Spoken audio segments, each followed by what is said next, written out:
Alors, bonsoir à toutes et à tous. Alors, je suis ravi de vous recevoir ce soir pour un spécial Terre d'Amérique dans des conditions dantesques, vous le voyez de manière technologique. Francis Geffard est un farceur. Ce soir, on reçoit Francis Geffard qui dirige la collection Terre d'Amérique et Sarah Gursel, donc, qui est donc la traductrice de Louise Erdrich sur son dernier roman, Celui qui veille. Sarah, vous êtes comédienne, vous êtes traductrice, mais avant Louise Erdrich, vous avez également traduit de nombreux auteurs comme Michael Christie euh, et d'autres qui ont eu un très joli succès. Mais est-ce que vous pouvez déjà commencer par nous raconter votre parcours de traductrice et notamment comment vous en êtes arrivée à traduire de la littérature américaine? Alors, j'ai effectivement commencé par le théâtre. Et dans mes études théâtrales, j'ai fait mes études en Angleterre. Et l'école que j'ai faite était très sensible à la question de la traduction. C'est-à-dire on travaillait beaucoup un répertoire étranger et systématiquement, ils attiraient notre attention sur le fait que c'était une traduction et les raisons pour lesquelles ils avaient choisi telle traduction ou telle autre. Donc, ça m'a déjà sensibilisée à cette dimension-là. Et puis, quand je suis rentrée vivre en France, j'ai voulu, mais simplement parce que je parlais de certains auteurs, certaines autrices qui n'étaient pas encore traduits et connus en France. Et donc, je parlais de ces gens-là et mes interlocuteurs me disaient, ah, mais ce serait super de pouvoir les lire. Donc, j'ai commencé à traduire du théâtre. Et puis, par le théâtre, je suis venue à la traduction générale. Et c'est un peu le hasard qui m'a amenée à traduire de la littérature nord-américaine, puisque mon tropisme était plutôt britannique. J'ai vécu 7 ans au Royaume-Uni.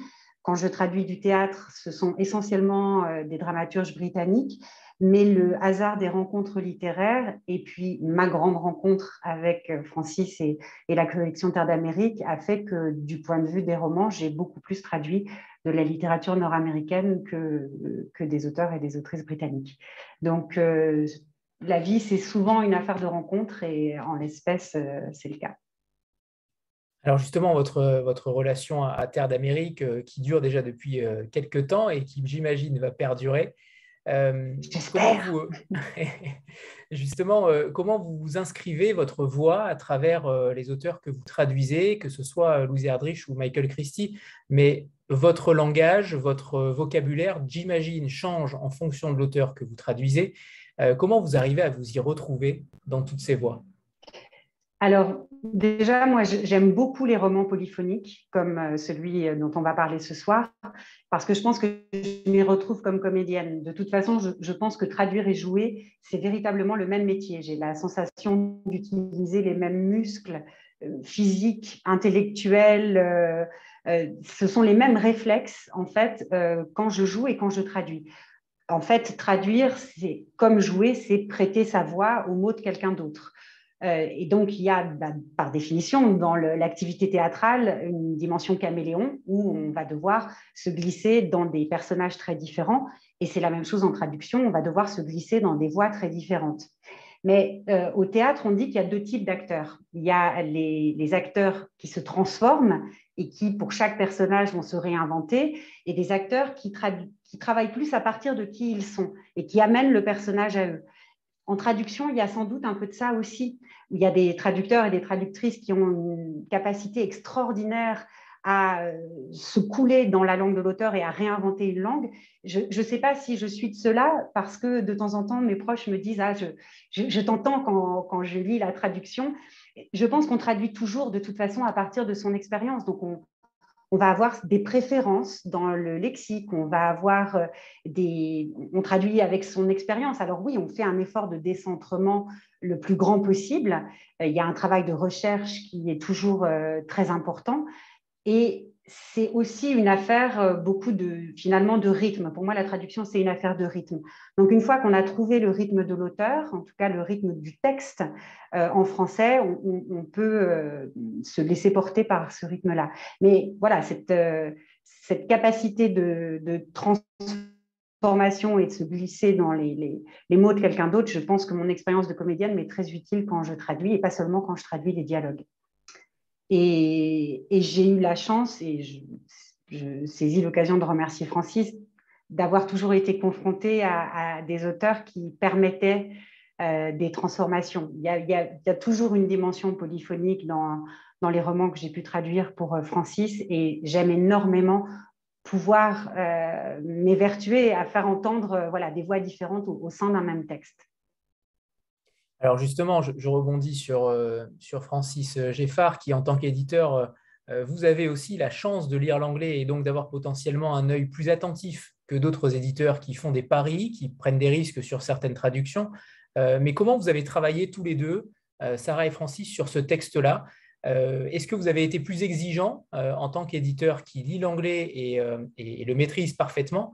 Comment votre relation s'effectue entre un traducteur et un éditeur qui a la chance oui, dites-moi ça. Est-ce que je peux glisser une petite chose avant l'intervention de Francis? Parce que je Bien voudrais quand sûr. même rendre hommage à Isabelle Reynarez, qui a traduit l'œuvre de Louise Erdrich pendant presque 20 ans, enfin Francis, vous me corrigerez, et qui a été sa traductrice historique depuis que Louise est publiée chez Albin Michel, c'était Isabelle Reynarez qui la traduisait.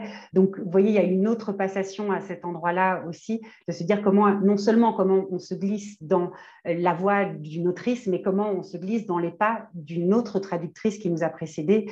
Voilà, il y a eu aussi ce travail-là. Mais je tenais à citer le nom d'Isabelle ce soir. Vous avez bien fait. Francis. Est-ce que le micro est activé, Francis? C'est bon? Non, hein, je ne crois pas. Il faut juste le réactiver. En bas à gauche. Là, c'est bon? C'est bon, parfait. OK. Non, ce que je voulais dire une fois, c'est que je me réjouis, moi, de cette collaboration qui dure maintenant depuis un certain temps avec Sarah, parce qu'on s'est rencontrés grâce à un auteur, si je peux dire. Il n'en était pas conscient, mais c'est quand j'ai acheté, il y a une dizaine d'années, le second roman de Philippe Meyer, Le Fils. J'ai regardé qui avait publié le premier, et c'est comme ça que nous nous sommes rencontrés avec Sarah, parce qu'il est important, quand un auteur a une voix française, d'essayer d'être fidèle à cette voix.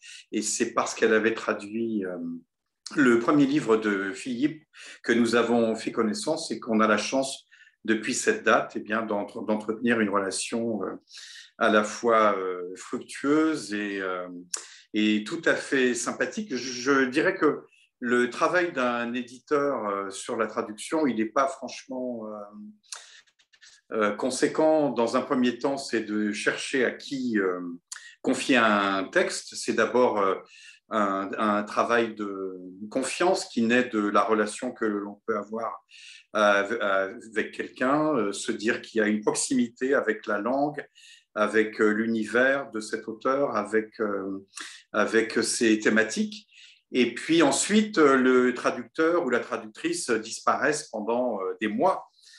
Finalement, c'est au moment où la traduction est rendue et au moment où le livre est programmé que l'éditeur fait un travail qui est assez simple finalement, qui est celui d'être un lecteur du travail que le traducteur a effectué en solitaire pendant de longues semaines.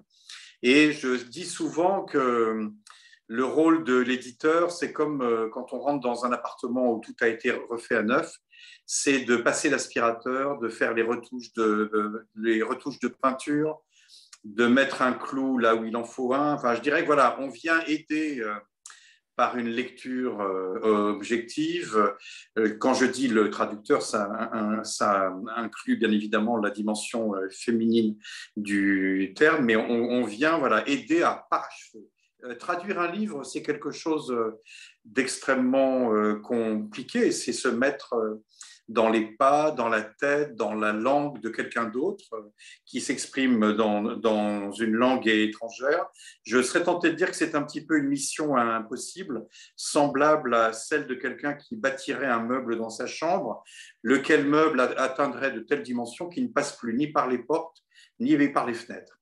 Eh bien, le travail de l'éditeur qui vient parachever cette tâche un peu titanesque, c'est de venir donner un coup de pinceau, poncer à tel endroit.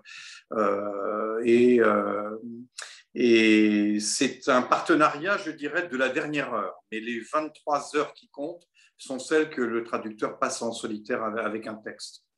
Je ne sais pas ce que Sarah en pense, si elle est d'accord avec moi. Oui, parfaitement. Il y a un moment où on perd, on a besoin de ce regard neuf de l'éditeur sur le texte, parce qu'à force d'être collé à notre travail, il y a certaines choses qui nous échappent. Et puis, c'est aussi un privilège d'avoir votre regard, Francis, vous qui connaissez si bien l'œuvre de Louise, et ça s'est posé pour ce texte. On s'est posé certaines questions. Louise était en train de lire les épreuves de son nouveau roman, donc elle n'était pas forcément disponible pour répondre à toutes nos interrogations, mais comme vous connaissez extrêmement bien son œuvre, son travail, cette culture-là, vous avez pu m'aider et m'aiguiller sur certaines questions que je me posais. Donc, cette collaboration, elle est, oui, très précieuse, et ce regard neuf qui arrive et qui permet de faire sortir le meuble qu'on n'arrive plus à déplacer dans la pièce, c'est un moment. Stéphanie? Oui, bonsoir à tous. Bonsoir. Bonsoir Sarah et Francis. Bonsoir. Moi, je voudrais savoir justement quelles sont les particularités de l'écriture de Louise Erdrich. Et quand on la traduit, bon, bien sûr, ça vient de l'américain, mais il y a plusieurs américains. Il y a pas un seul américain. Déjà, vu l'étendue du territoire et puis les différentes cultures qui sont sur ce territoire, il y a forcément plusieurs américains. Donc, quelles sont ces particularités à elle? Et comment on arrive à rendre compte aussi d'un texte qui vient des Premières Nations et qui a donc peut-être aussi un vocabulaire particulier ou une façon de s'exprimer particulière. Francis, est-ce que vous voulez répondre sur la Allez-y, singularité commencez ça. Alors, je vais commencer par la fin de votre question. Voilà, autrice des Premières Nations, elle introduit de manière assez conséquente des termes de la langue de sa tribu, la langue Ojibwe. Elle-même n'en est pas une locutrice native, c'est-à-dire c'est une langue qu'elle a apprise plus tard dans la vie, alors que par exemple sa fille, donc la génération suivante, la parle couramment et même l'enseigne, mais c'est important pour elle de faire entendre cette langue-là, mais elle l'a fait entendre comme une évidence. Alors au début du texte, elle va s'arranger parfois pour traduire ou qu'on comprenne ce que veut dire le mot en Ojibwe qu'elle a introduit. Et puis, il y a des moments du texte où elle s'affranchit de ça, où elle s'autorise à ce que cette langue, qui n'est pas forcément compréhensible par même les lecteurs américains, les lecteurs anglophones, simplement soit naturellement tissée dans la langue qu'elle utilise. Et donc, le choix en traduction, c'était de conserver cette étrangeté, de ne pas évidemment chercher à expliciter quelque chose qui ne serait pas plus transparent pour le lecteur d'origine. Par contre, là où on a dû faire un choix, c'est dans la présentation du texte. Vous savez que la convention typographique, c'est de mettre en italique des mots qui sont en langue étrangère. Elle a fait le choix de ne pas utiliser l'italique pour bien signifier que pour ces personnages, c'est une et même langue quelque part, que la langue est tissée entre l'anglais et la langue ojibwe. Pour nous, il nous a semblé que pour un lectorat français, il était important de rétablir, de mettre en valeur ces termes-là en leur rendant l'italique de la convention typographique. Voilà, c'est un petit détail, mais qui a son importance. De la même façon qu'elle faisait le choix en anglais de ne pas mettre de majuscules au terme white pour parler d'un blanc ou d'une blanche.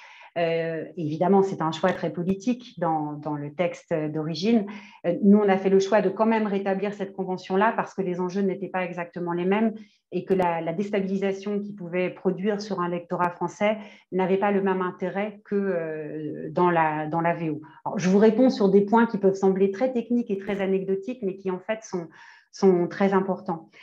Sur ce qui relève des références culturelles, alors oui, moi j'ai dû faire un gros travail de recherche, d'abord parce qu'à l'époque, le roman se passe au milieu des années 50, dans cette usine de pierres d'horlogerie. Il a fallu que je comprenne les mécanismes qui étaient à l'œuvre, mais tout ce travail de recherche ne va pas forcément transparaître complètement dans la traduction, parce qu'encore une fois, le travail de traduction n'est pas un travail d'explicitation. Donc, j'ai besoin, moi, de comprendre absolument de quoi il retourne, mais ça ne veut pas dire que je vais nécessairement l'intégrer dans ma traduction. Ça va infuser mes choix, ça va avoir une influence plus diffuse sur la traduction. Après, moi, ce qui m'a frappé dans la langue de Louise Erdrich, c'est le côté très impressionniste. Elle travaille par petites touches très légères et l'effet produit est d'une finesse incroyable. Mais c'est vraiment comme ces tableaux qui, si on est trop proche, on ne voit pas et on a besoin de se reculer un petit peu pour prendre la mesure et pour être pleinement touché par l'œuvre. Ce que j'ai dit à Francis juste après avoir lu le texte la première fois, c'est qu'il me faisait l'effet de vent dans les branches et d'un jeu de lumière qui passe à travers des feuilles et que c'était cette sensation-là d'une nature qui nous parle, mais pas seulement quand elle parle de la nature dans le livre. Il y a quelque chose où elle a un don exceptionnel pour, par toute petite touche, évoquer quelque chose d'immense. Voilà, c'est là où réside pour moi sa grande force et c'était l'enjeu de pouvoir le rendre en traduction sans rien alourdir de cette finesse de touche. Voilà, j'ai beaucoup trop parlé. Non, non, pas du tout.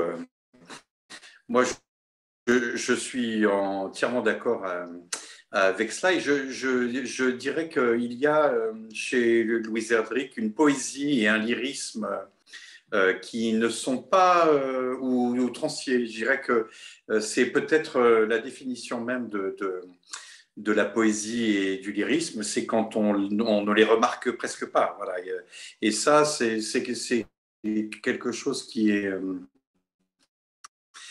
est très présent dans son travail.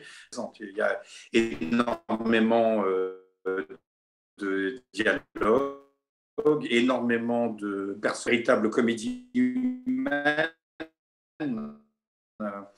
dans tous ces livres, parce que là, bien entendu, il y a deux personnages qui portent ce roman-là, mais autour d'eux, il y a toute une galerie de personnages tout aussi émouvants les uns que les autres, qui ne sont pas vraiment importants si on les considère les uns après les autres, mais qui ensemble représentent les esprits d'un peuple. Voilà. C'est vrai que ce qui est particulier dans ces romans, c'est qu'on pourrait s'attendre, voilà, à des livres à thèse, à des livres mélodramatiques. Eh bien, ils sont tout le contraire de ça parce que je dirais que ce qu'elle restitue de la culture indienne, ça passe par l'humanité de ces personnages et l'absence de folklore, l'absence de grands effets.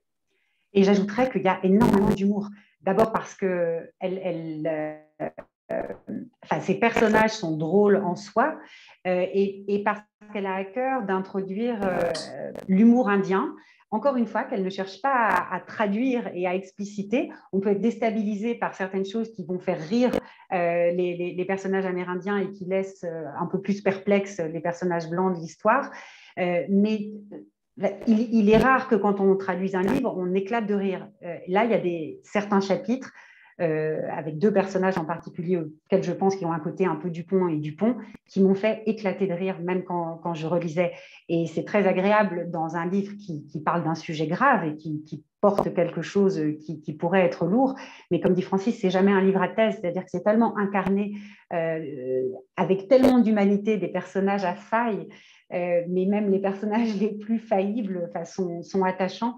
Et cette dimension d'humour, elle éclaire en permanence voilà, la réalité et ça fait qu'on s'attache encore plus à ce texte et à tous ces personnages, même les petits personnages qui sont limite des figurants, mais qui sont essentiels à cette trame générale et à ce côté très choral.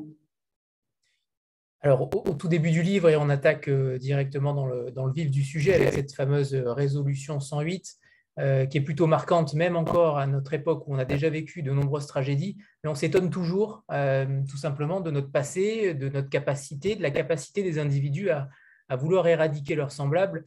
Est-ce que vous pouvez expliquer comment, justement, dans le Dakota du Nord, en 1953, comment le Congrès a décidé de terminer, et le terme est important et on reviendra sur le vocabulaire à employer, de terminer les Indiens, et qui n'est pas sans rappeler les pensionnats autochtones au Québec qui ont eu le même processus d'effacement identitaire. Alors, ce qu'il faut bien comprendre, c'est que c'est une très, très longue histoire. C'est un moment singulier d'une très longue histoire d'appropriation des terres amérindiennes par le gouvernement fédéral états-unien. Il y avait des traités qui avaient été signés. On parle de traités de nation à nation, c'est-à-dire que le gouvernement fédéral avait signé avec chaque nation amérindienne des traités qui, en l'échange d'une partie des terres, garantissaient aux nations un accès à l'éducation, un accès à la santé, un accès à certaines infrastructures, entre autres, hein, je schématise. Et la grande idée d'un certain sénateur et d'autres qui l'ont suivi au moment des années 50, c'est de dire, en fait, on va faire des Amérindiens, des citoyens américains comme les autres, c'est formidable. Donc, ça peut paraître une très bonne idée.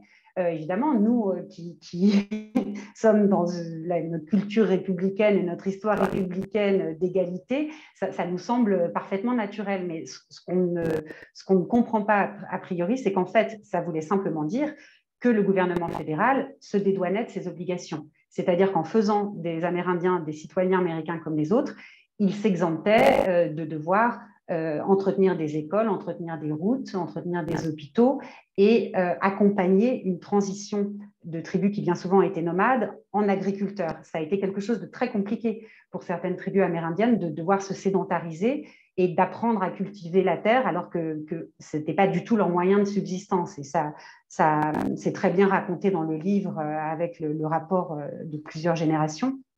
Et donc, en fait, c'était un abandon pur et simple. C'était une manière de dire on ne vous doit plus rien plutôt qu'on vous donne quelque chose.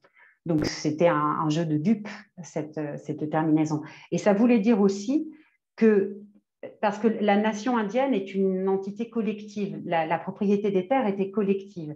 Et ça voulait dire qu'en s'adressant, en faisant des Amérindiens des citoyens comme les autres, on les renvoyait à quelque chose de très individuel et on faisait disparaître la tribu. Ce qui était une mise à mort culturelle, mais pas que culturelle, une mise à mort économique, puisqu'ils n'avaient pas les moyens de survivre, tout simplement. Alors justement, par rapport à votre note de traductrice, il y a déjà une note de Louise Erdrich et ensuite votre note qui est extrêmement importante, notamment par rapport à ce vocabulaire. Ça, c'est quelque chose dont on s'est aperçu au travers des rencontres qu'on a pu effectuer avec Michel Jean ou Louis-Carl Picard-Sioux, qui sont issus de communautés différentes, les Inuits et les Wendat d'un côté. Mais pour le coup, ils nous reprenaient eux aussi sur des termes particuliers tels que québécois, amérindiens ou autochtones qui ne leur convenaient pas forcément. Est-ce que vous ressentez vous aussi ce difficile équilibre des mots selon les différentes cultures? Est-ce que pour vous, c'est selon la langue de l'auteur, est-ce que c'est une immense difficulté? Alors, en tant que traductrice et en tant qu'éditeur aussi, bien sûr. Oui, la question du vocabulaire est très sensible parce que quand il s'agit de certaines identités qui ont été laissées, qui ont été minorisées, qui ont été mises à mal, il y a une ultra-sensibilité sur la question des termes choisis parce qu'on sait bien que le langage n'est pas neutre et qu'un mot va vous assigner à quelque chose ou à autre chose. Après, en traduction, c'est évidemment délicat parce que la charge symbolique des mots n'est pas la même. Et je pense que c'est quelque chose de très mouvant, en fait. Il faut pouvoir accepter qu'un choix qui est juste à un moment du temps peut ne plus s'avérer juste, peut-être simplement quelques années après, et qu'il faut accepter. De toute façon, les traductions sont périssables, on le sait. Hein, une traduction, elle n'a pas l'éternité du texte original, mais d'autant plus quand on est sur des sujets très sensibles liés à la reconnaissance de certaines oppressions. Voilà. Donc oui, est-ce qu'il faut dire amérindien? Est-ce qu'il faut dire autochtone? Est-ce qu'il faut dire Première Nation? Mais là, je pense que Francis est sans doute beaucoup plus calé que moi sur ces questions parce qu'il connaît bien mieux cette réalité-là que moi. Alors, disons qu'il y a des différences déjà selon qu'on est aux États-Unis ou au Canada. C'est vrai qu'aux États-Unis, on a eu à un moment donné certaines appellations comme Native Americans, les Américains natifs, les gens eux-mêmes ont tendance, je dirais que quand on est indien, on va appeler les autres indiens Indians, Indian people, voilà, Indian people. Au Canada, c'est vrai que indien est un peu plus connoté. Alors, il y a eu toute une époque où on utilisait beaucoup le mot aboriginal, hein, comme les aborigènes en Australie. Et c'est vrai qu'on a beaucoup tendance maintenant au Canada à dire First Nations, les Premières Nations. Donc, je dirais que c'est vrai que les histoires ne sont pas forcément les mêmes aux États-Unis et au Canada. Après, dans un texte, c'est vrai que le mot indien qui reste le plus parlant peut être utilisé. Tout dépend du contexte, tout dépend des répétitions, mais le mot autochtone peut être aussi utilisé pour apporter un contrepoint. Après, il y a certaines appellations qui sont un petit peu plus difficiles. Tout dépend si on traduit de la fiction ou si on traduit un essai. Mais c'est vrai que pour les auteurs appartenant à des communautés indigènes en Amérique du Nord, donc à des Indiens, eh bien, eux, ils auront souvent tendance à utiliser le mot indien. C'est ce que font des tas d'auteurs, de David Troyer à Leslie Silko, de Scott Momaday à Tommy Orange. C'est vrai que je serais tenté de dire l'identité qu'ils réclament à travers leur écriture et à travers leur choix. Jean-Marc? Et après, on libérera Sarah qui a une répétition juste après et on s'occupera de Francis ensuite. Jean-Marc, c'est à toi. Oui, bonsoir Sarah et bonsoir Francis. Je suis ravi de bonsoir Jean-Marc. On a souvent l'occasion d'échanger, Francis, par mail. Je poursuis en fait la question d'Anthony, justement sur l'évolution justement de, je ne veux pas dire de ce statut des Premières Nations et des Indiens, mais la comparaison d'Anthony, parce qu'on reçoit effectivement souvent aussi des auteurs du Canada, est assez intéressante. J'ai l'impression, mais je ne suis pas du tout sûr que ce que je dis est pertinent, donc c'est pour que vous me corrigiez, qu'on est peut-être à un stade d'évolution où après justement une période, et c'est bien un peu celle que Louise Erdrich traite dans son livre, où toutes les nations autochtones se sont beaucoup préoccupés, et c'était bien compréhensible, de leurs droits. Il y avait véritablement un combat pour une revendication des droits après tant d'abus et de spoliation. On est peut-être maintenant rentré plus dans une quête identitaire avec des générations qui revendiquent davantage leur identité justement ancienne et la prise en compte de cette identité particulière plutôt que ce brassage américain. Et on le voit dans d'autres livres et encore dans le John Woods récemment. Et est-ce que la prochaine, est-ce que vous le sentez aussi? Est-ce que c'est pertinent ou pas? Et est-ce que finalement la prochaine étape, c'est pas une forme de réhabilitation, comme on l'a vu dans d'autres endroits du monde qui ont été meurtris, colonisés, enfin mettez les mots que vous voulez. Voilà. Où est-ce qu'on en est de cette évolution? Est-ce que Sarah, vous voulez dire un petit mot? Alors, simplement pour ce qui est du cas particulier de Louise Erdrich, c'est quand même très intéressant ce que j'indiquais précédemment, de voir le rapport à la langue ojibwe, où elle n'en est pas une locutrice, elle ne la parle pas couramment, mais où sa fille la parle couramment. Donc, on voit bien que la génération d'après s'est effectivement réemparée de cette identité indienne et l'embrasse pleinement et se fait le héros, en quelque sorte, de cette culture et de cette langue, là où il y a eu une forme d'effacement préalable. Louise Erdrich est propriétaire d'une librairie dans laquelle elle vend exclusivement de la littérature écrite par des Indiens ou des essais qui parlent de ces peuples-là. Donc oui, je pense que cette réappropriation, on est en plein dedans. Francis, je vous oui, pour répondre à la question de Jean-Marc, c'est vrai que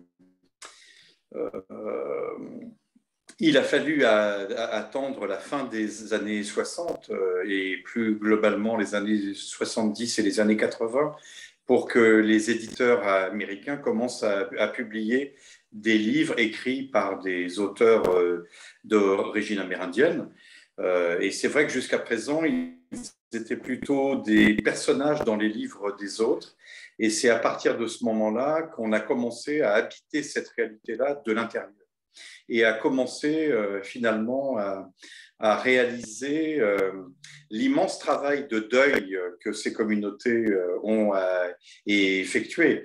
Moi, j'ai été frappé dans mes liens avec des gens jeunes ou vieux qui n'étaient pas forcément ni des intellectuels, ni des écrivains, ni des artistes, de voir que finalement, quand on est au sein de ces communautés, d'abord, on a le sentiment, comme en Australie ou en Nouvelle-Zélande, d'être dans un pays occupé, je dirais de ne pas être chez soi et de quelque part avoir à supporter cette perte symbolique et à se demander qu'est-ce qui s'est passé à un moment donné finalement pour qu'on se retrouve sur une terre qui ne nous appartient plus, avec une langue qui n'est pas la nôtre et avec une vie qui n'est pas celle que nous avions à une époque donnée, puis à surtout faire le deuil de cette histoire qui est assez terrible. C'est vrai que si on retrace l'histoire des peuples premiers dans les Amériques depuis la fin du XVe siècle, c'est franchement pas une histoire très drôle. Donc il y a cet héritage-là, et puis en même temps il y a la volonté d'être en prise directe avec tout ce que cette culture a de beau et avec tout ce que cette culture a de riche. Et je serais tenté de dire que la difficulté, c'est le combat entre la vie et la mort, entre Eros et Thanatos. Voilà, il y a à la fois le poids écrasant d'une histoire traumatique et d'une histoire dramatique, et en même temps, il y a la volonté de continuer à faire entendre une petite musique, à savoir qu'on est porteur d'une culture qui s'enracine dans la terre et dans le paysage américain depuis des siècles et des siècles, et qui est riche de valeurs qui sont exceptionnelles et qui parfois sont réellement en porte-à-faux avec ceux de la société nord-américaine telle qu'on peut la connaître nous. Il y a dans un film tiré d'un livre de Sherman Alexie qui s'appelle Phoenix, Arizona, une scène où les personnages vont quitter la réserve pour aller ailleurs, et tout de suite, il y a un personnage qui dit « Mais est-ce que tu as un passeport ?» Voilà, mais je dirais que c'est assez symbolique en fait de la relation des communautés autochtones avec le monde blanc. C'est vrai que pour les écrivains, comme pour les jeunes générations, comme pour les artistes, il faut à la fois réclamer sa place dans le monde moderne et en même temps occuper cette place d'une façon différente, avec un héritage, une culture et un regard qui ne leur appartiennent pas. Peut-être, Anthony, si vous jugez que c'est pertinent, ça pourrait être le moment de lire juste une brève page du livre sur Thomas, qui se trouve à cette charnière identitaire. Donc, le livre se passe au milieu des années 50 et Thomas a une petite cinquantaine d'années. Et c'est un chapitre qui s'intitule « Qui ?» Thomas appartenait à la génération d'après le bison, celle des « Qui sommes-nous désormais ?» Il était né sur la réserve, avait grandi sur la réserve et tenait pour acquis qu'il mourrait sur la réserve. Il possédait une montre, n'avait jamais appris à lire l'heure en étudiant la position du soleil et de la lune. Il avait d'abord parlé l'ancienne langue, puis aussi l'anglais avec un petit quelque chose à lui et une infime trace d'accent. Un accent qui n'appartiendrait jamais qu'aux gens nés comme lui au début du siècle. Elle serait bientôt perdue, cette façon douce mais ferme de s'exprimer. Sa génération devait se définir. Qui était indien? Qu'est-ce que ça voulait dire? Qui? Et comment? Comment leur identité pouvait-elle dépendre d'un pays qui, les ayant vaincus, essayait par tous les moyens de les absorber? Ce pays continuait parfois à manifester sa haine frontalement, certes, mais le plus souvent maintenant, ça passait par un déversement de grands sentiments glorieux. Guerre, citoyenneté, drapeau. Cette loi de termination, Arthur V. Watkins était convaincu que c'était pour le mieux, qu'elle les élèverait, qu'elle leur ouvrirait même les portes du paradis.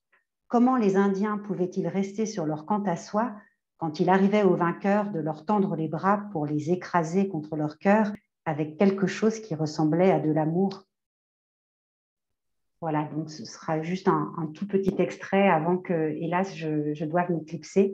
Mais j'ai été ravie d'être parmi vous brièvement pour cette début de soirée et je vous souhaite une très bonne suite de conversation. Merci beaucoup, Sarah. Merci beaucoup, Sarah. Au revoir. Valérie, je ne sais pas si tu avais une question pour Sarah ou Francis. Si c'est pour Sarah, ça tombe à l'eau. Il faut juste activer le micro. En bas à gauche, c'est bon.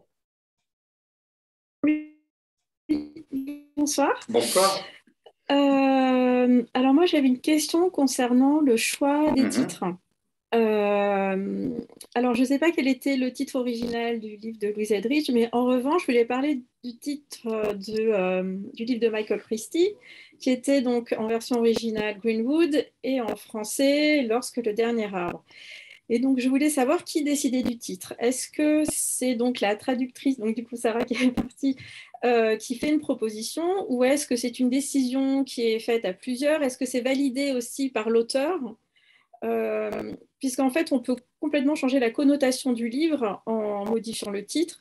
Là, par exemple, pour Michael Christie, Greenwood, ça va nous faire penser à une saga familiale, alors que Lorsque le dernier arbre, ce sera plus un livre sur l'écologie, en fait, ou qui va laisser un peu planer un certain mystère. Voilà. Et donc, je voulais savoir... Alors, je dirais que, bien entendu, le traducteur, la traductrice ont un rôle à jouer. Souvent, ils ont d'ailleurs même des propositions à faire. Il y a des titres qui ne posent aucun problème.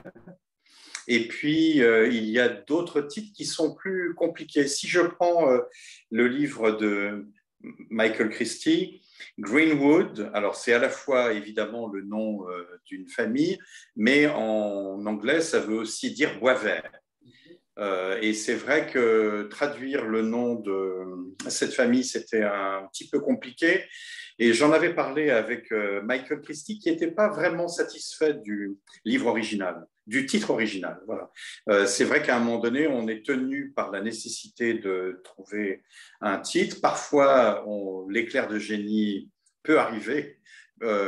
Parfois, c'est très compliqué, très long, et on passe des semaines à brasser des titres dans tous les sens avant d'être satisfait. Là, c'est vrai que pour Michael Christie, alors bien évidemment, l'auteur fait partie de la réflexion. Rien ne se fait sans lui, et un titre doit être validé par l'auteur pour être accepté.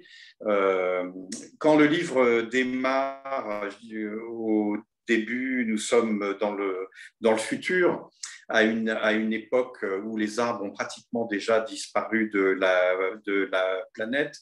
Et le personnage de Jake travaille dans un endroit où ces grands arbres sont déjà malades, comme elle va le découvrir. Et on pourrait imaginer que le fil rouge du livre, c'est à terme la disparition des arbres.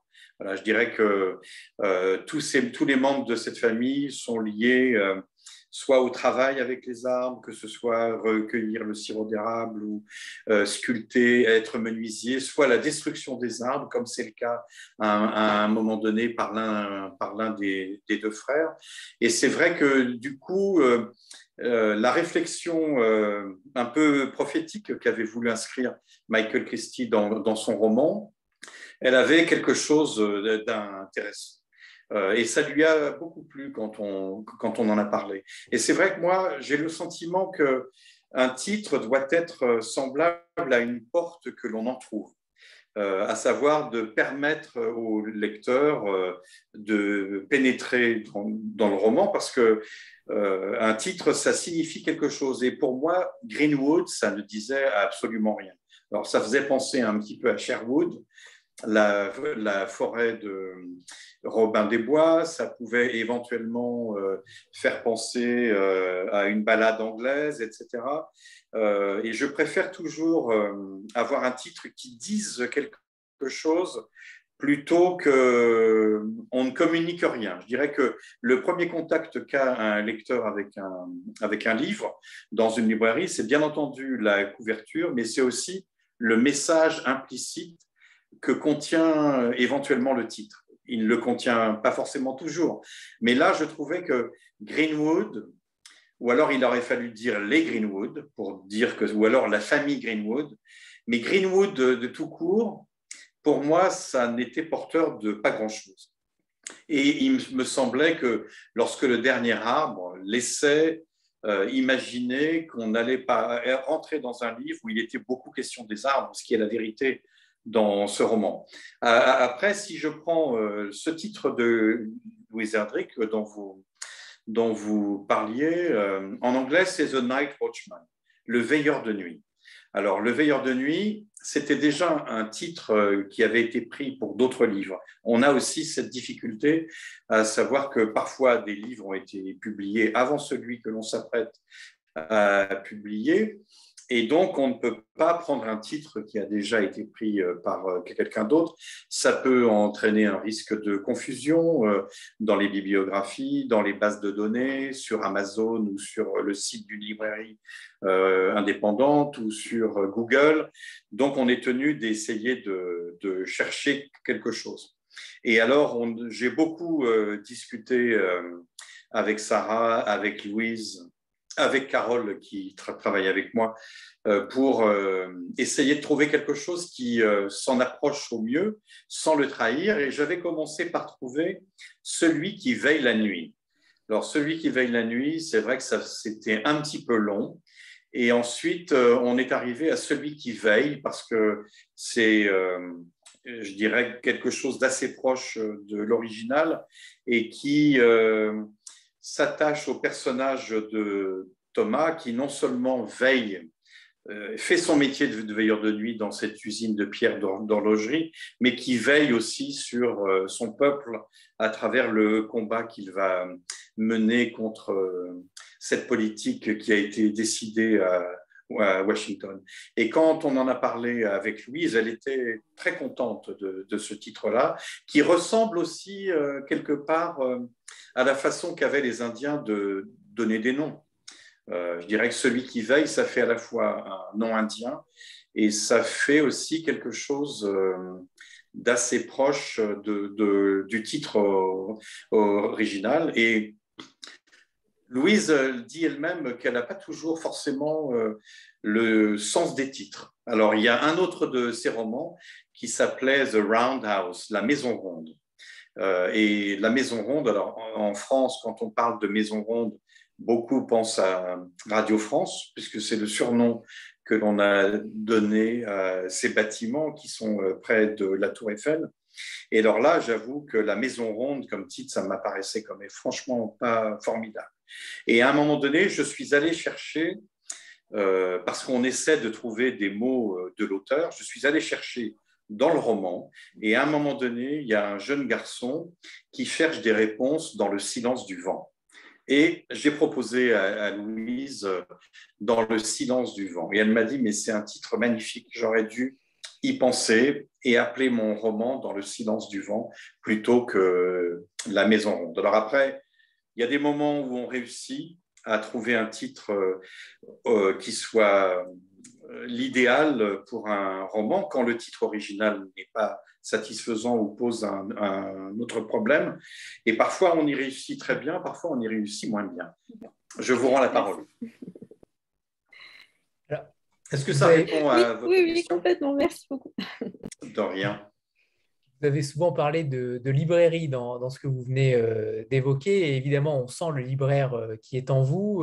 Vous dirigez certes des collections chez Albin Michel, mais vous dirigez également, vous êtes PDG de la librairie 1000 pages à Vincennes, fondateur du Festival America, mais surtout, vous décidez en 1980 d'abandonner le droit et de créer une librairie. J'aime savoir comment naît un libraire, un éditeur, et en l'occurrence, j'ai cru comprendre que vous n'étiez pas forcément né pour être éditeur et que ça s'est décidé grâce en tout cas à votre fonction de libraire. Alors, je dirais, je crois que quoi qu'on fasse les uns et les autres, là qui sommes réunis ce soir, on est réunis par les livres, grâce aux livres. Je dirais que moi, j'ai toujours été un lecteur passionné et je serais tenté de dire que le fil rouge dans ma vie, c'est d'être un lecteur, d'être quelqu'un qui aime les livres, d'être quelqu'un qui consacre du temps aux livres, d'être quelqu'un qui cherche des choses dans les livres. Je pense que les livres ont un rôle capital à jouer dans nos vies et dans la société parce qu'ils nous permettent d'enrichir notre regard sur le monde, sur les autres, et que les livres voilà, nous rendent meilleurs parce que les livres nous font vivre des expériences que nous ne vivrons jamais à travers la fiction. Les livres nous apprennent des choses, les livres nous enseignent. Je dirais que pour moi, c'est vraiment un matériau d'émancipation. C'est vraiment, voilà, je ne serais pas en mesure de pouvoir passer une journée simplement sans ouvrir un livre. Et il m'est arrivé parfois de rentrer chez des gens, de ne voir aucun livre et d'être soudainement très inquiet. Et c'est parce que j'aimais les livres et parce que j'étais un lecteur passionné. En faisant mes études de droit, j'ai travaillé dans une librairie à plusieurs reprises. Et c'est vrai qu'après 3 années de droit, je me suis dit que si je restais un peu plus longtemps, j'allais dépérir. Et je me suis rendu compte surtout que je faisais totalement fausse route. Mon rêve à cette époque, c'était d'être ethnologue ou anthropologue. Et mes parents ont réussi à me convaincre que j'arrivais beaucoup trop tard pour cette histoire-là, que le monde était clos d'une certaine façon. Alors, heureusement, j'ai continué à trouver ça dans les livres et j'avais toujours un petit peu caressé ce rêve de la librairie. Alors, ouvrir une librairie, ça paraît exaltant comme ça sur le papier. C'est une autre histoire quand on se lance dans cette aventure-là. Et en 1980, j'avais 20 ans, j'ai décidé d'arrêter mes études et de me lancer dans cette aventure. C'est au détour d'une balade dans les rues de Vincennes, qui est la ville où je vis depuis les écoles primaires. Et j'ai trouvé un bail à CD. C'était un ancien magasin de modélisme, de trains électriques, et c'était un couple qui souhaitait partir à la retraite. Ils n'avaient pas réussi à vendre dans leur branche, et ils m'ont réservé un accueil tout à fait extraordinaire. Et c'est vrai que c'est ce lieu qui a fait en sorte que j'ai pu voir une possibilité de concrétiser ce rêve d'ouvrir une librairie. Et je me suis lancé là-dedans, ce qui a signifié que pendant ma vingtaine, j'ai en gros travaillé jour et nuit, 7 jours sur 7, pour empêcher cette librairie de fermer. Et c'est comme ça, finalement, que je me suis forgé au métier de libraire et que j'ai aussi essayé de l'enrichir, de le développer, de faire en sorte que ce soit un métier un peu moins passif que ça ne l'était à cette époque, et de faire en sorte que le métier de libraire soit aussi un métier de création, de proposition.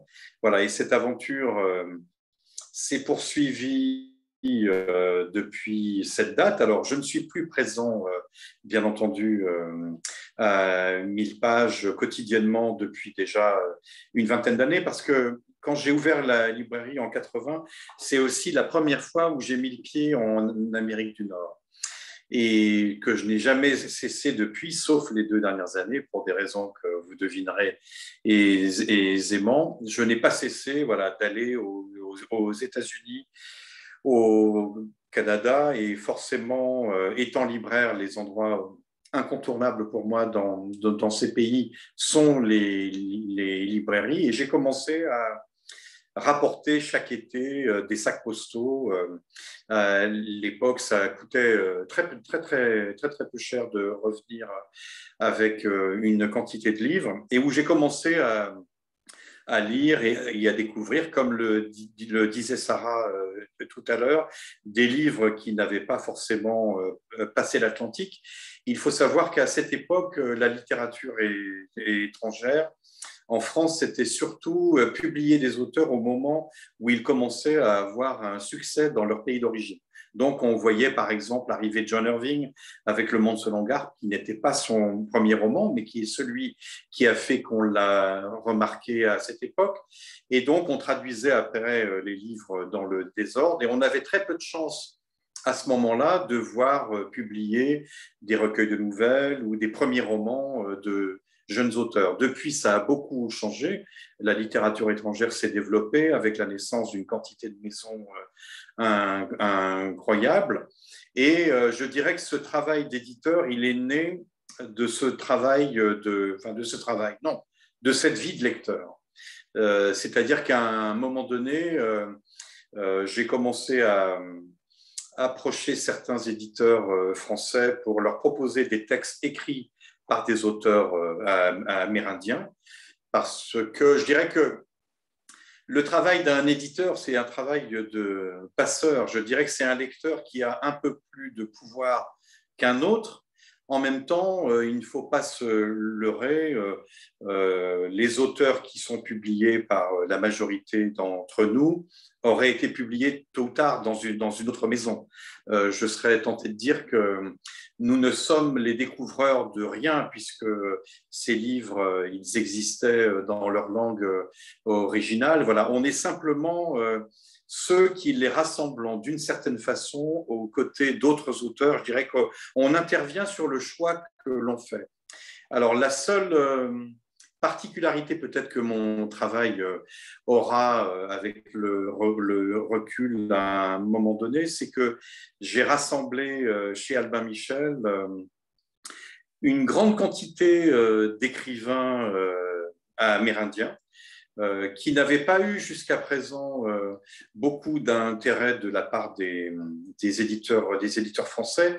On a souvent eu tendance à cantonner ce qui relève du monde indien à l'enfance, l'adolescence, ou alors à quelque chose qui n'est pas très sérieux. Peut-être que c'était une façon de se protéger du côté extrêmement radioactif que ce sujet peut recéler, parce que moi, le compagnonnage que j'ai développé avec ce monde pendant les 40 dernières années, c'est pas quelque chose qui m'a transformé en Indien, bien évidemment, mais ça m'a profondément transformé intellectuellement. Pour la première fois de ma vie, je me suis retrouvé dans une position d'ailleurs assez inconfortable à l'extérieur de ma propre culture et à regarder ce que le monde occidental avait manqué comme rencontre avec ceux qui ne lui ressemblaient pas.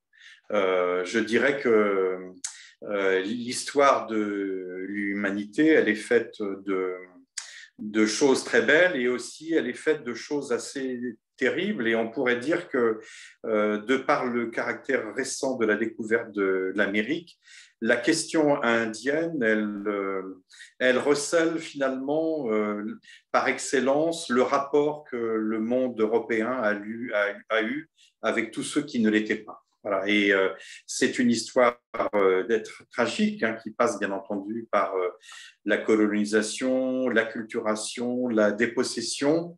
Je serais tenté de dire qu'il est trop tard pour un certain nombre de choses, parce qu'on ne revient jamais en arrière, mais qu'on a tout à gagner aujourd'hui dans un monde qui va vers davantage d'homogénéité, à cultiver les différences et à célébrer les différences, et à faire en sorte que la littérature soit un terrain et un domaine où nous accédons à l'universalité par nos richesses particulières.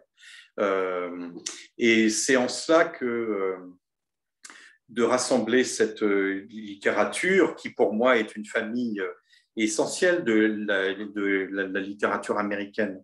Je dirais que s'il y a bien des gens qui peuvent prétendre être des écrivains américains, ce sont ces auteurs dont les ancêtres ont habité l'Amérique depuis des temps immémoriaux.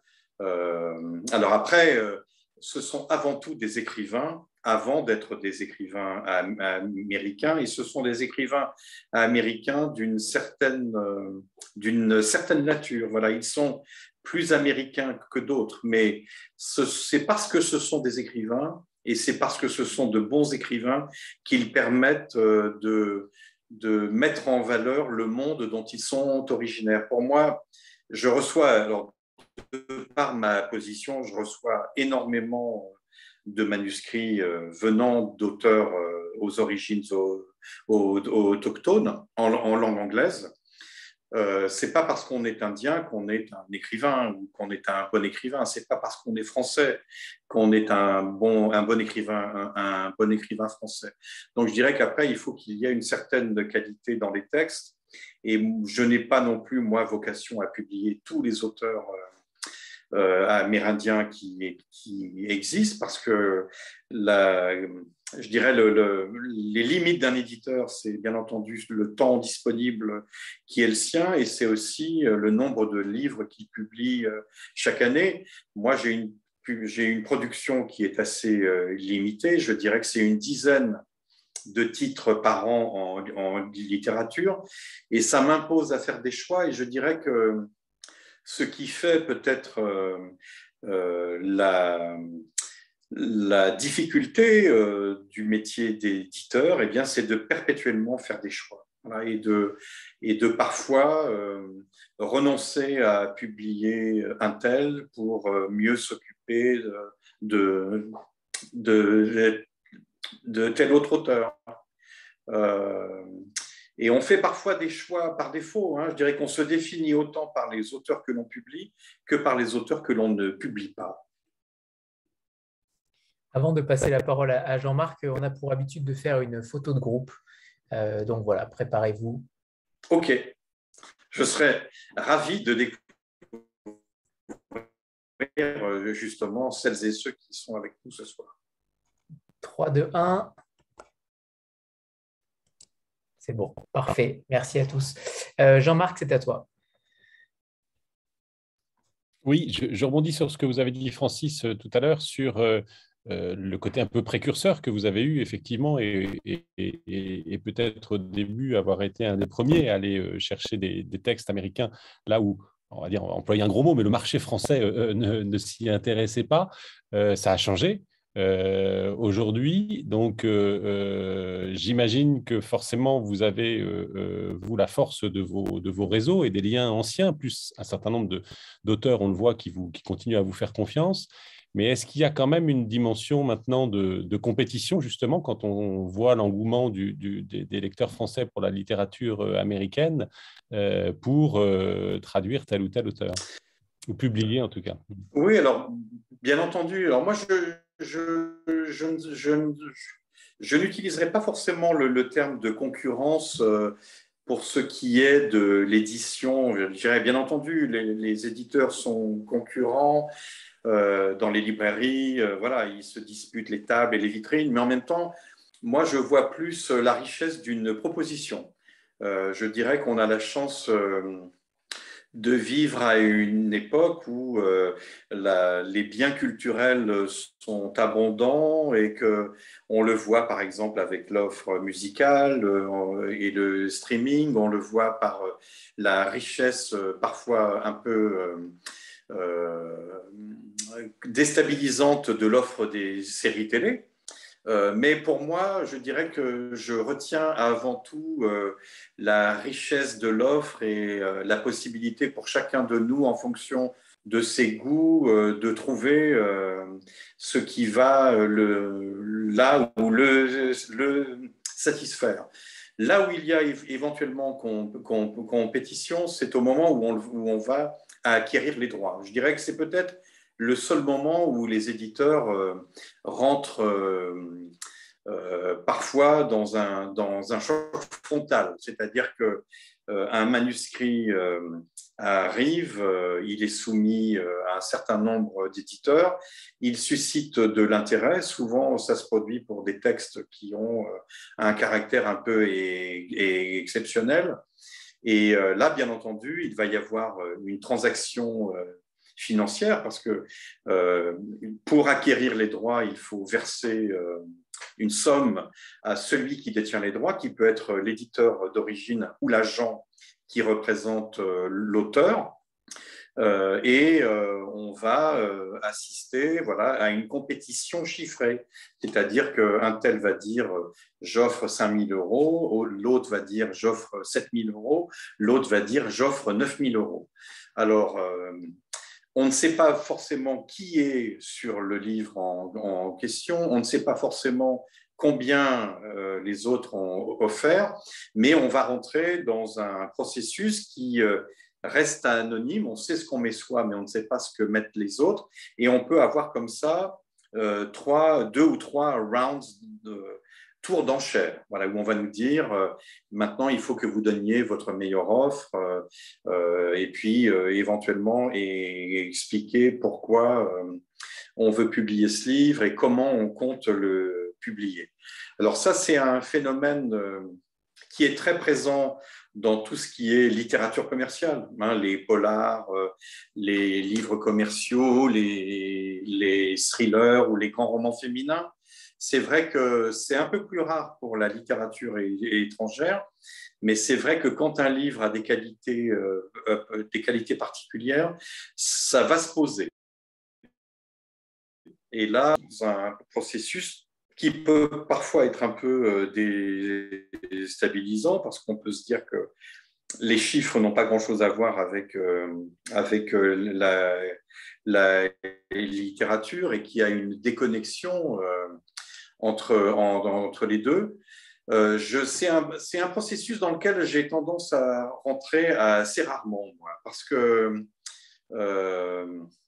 d'abord, j'essaie de défricher le territoire qui est le nôtre en ayant un poste de vigie, en essayant de repérer de jeunes auteurs grâce à des magazines ou à des revues avant qu'on ne commence à trop comment dirais-je, parler d'eux. Mais quand il le faut, je m'engage dans ce processus. Alors, il y a quelques livres récemment que j'ai obtenus par ce procédé. En 2012 ou 2011, quand le roman de Philippe Meyer, Le Fils, est arrivé sur le marché de l'édition française, il y avait forcément beaucoup de monde sur la place parce que c'est un roman assez impressionnant de par son souffle, sa construction. Donc là, il y avait énormément de monde. Albin Michel a fait une proposition financière qui était importante, mais sans être forcément la plus importante. Là, ce qui a joué, c'est que l'un de mes auteurs était un ami très proche de Philippe Meyer. Et j'ai pu m'entretenir au téléphone avec lui. Je l'ai appelé à Austin, au Texas, où il vit, et on a eu une longue conversation parce que je crois que les écrivains sont conscients que le tout, ce n'est pas l'argent que l'éditeur va mettre sur la table, c'est la façon dont il va essayer de publier le livre et ce qu'il a en tête et les efforts qu'il est prêt à faire pour lui attirer la plus grande attention. C'est vrai que moi, en publiant une dizaine de titres de fiction par an, voilà, je conserve une certaine souplesse et une certaine possibilité d'engagement que n'auront pas forcément des éditeurs qui en publient 40. Et ensuite, je dirais, il y a bien entendu la force du catalogue.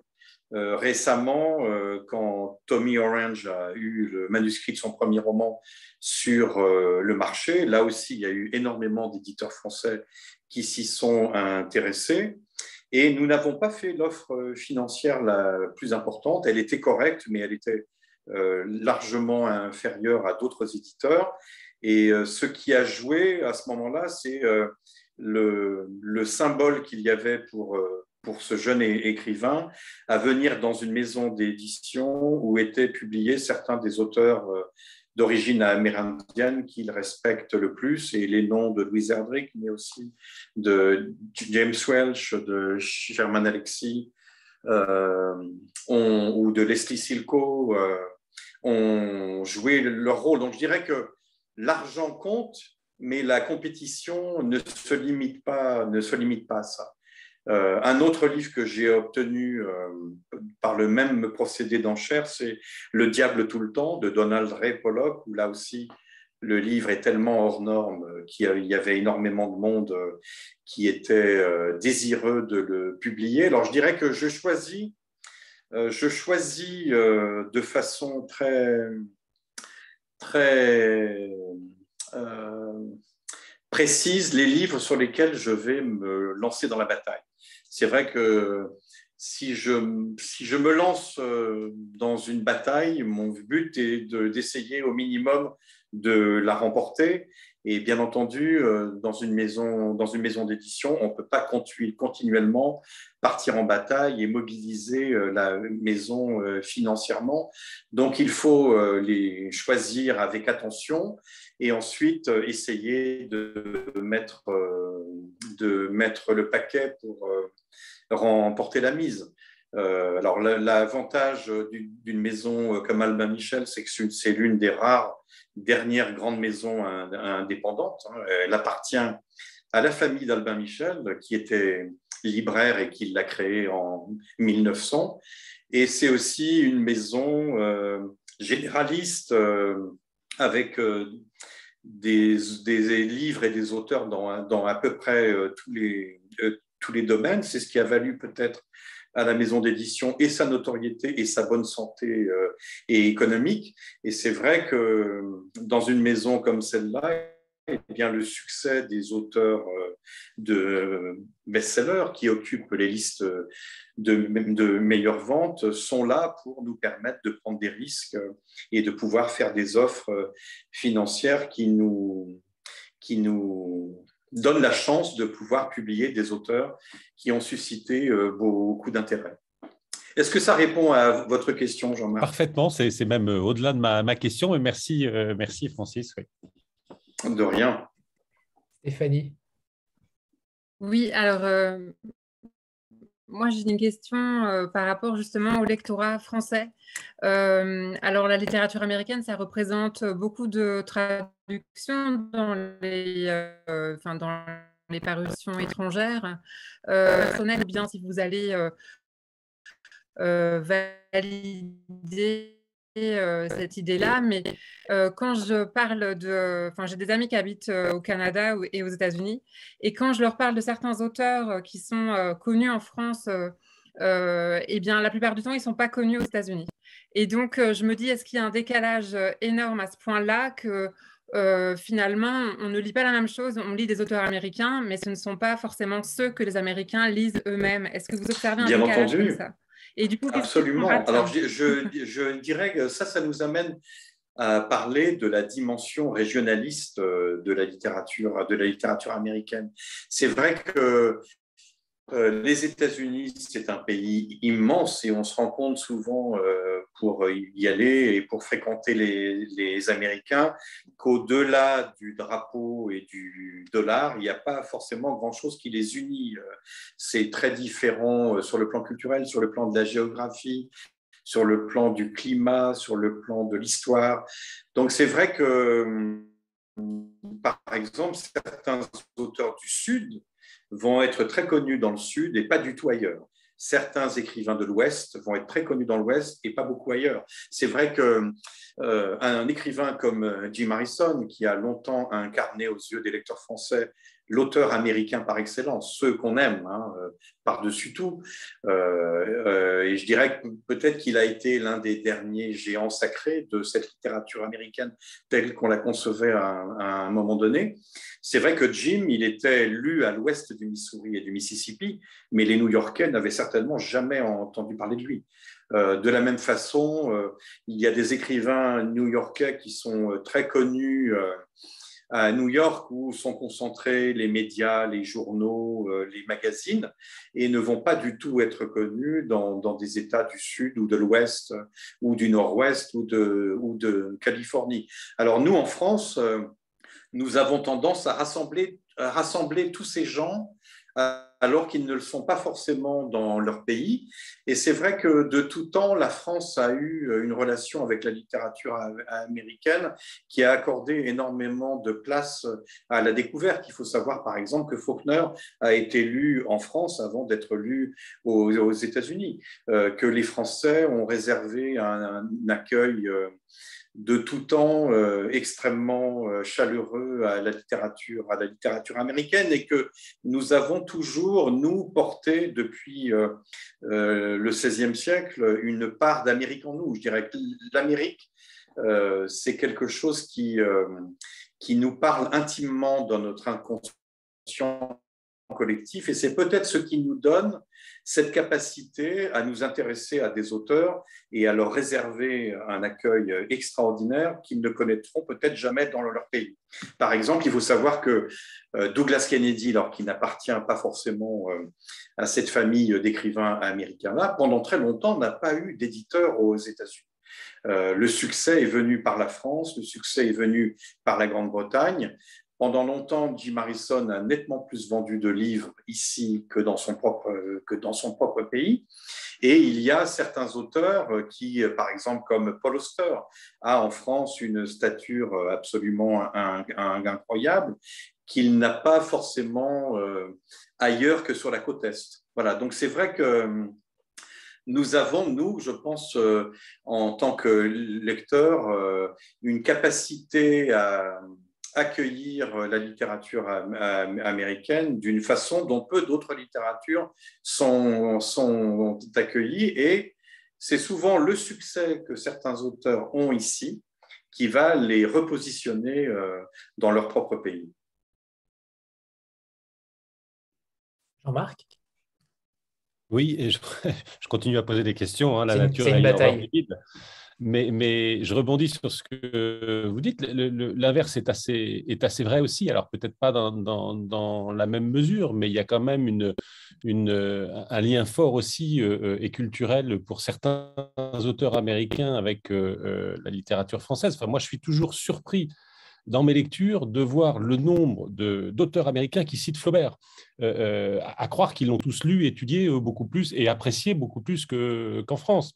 On a maintenant des auteurs américains qui publient même en version française avant même d'être édités aux États-Unis. On en a vu récemment. Il faut entendre un William Boyle parler de la culture de sa littérature française. C'est complètement hallucinant. Donc, ça marche un peu dans les deux sens, j'ai l'impression. Absolument. Alors, je dirais que pour les Américains, au sens large, et pour les écrivains américains en particulier, voilà, la France est un pays de littérature, la France est un pays de culture.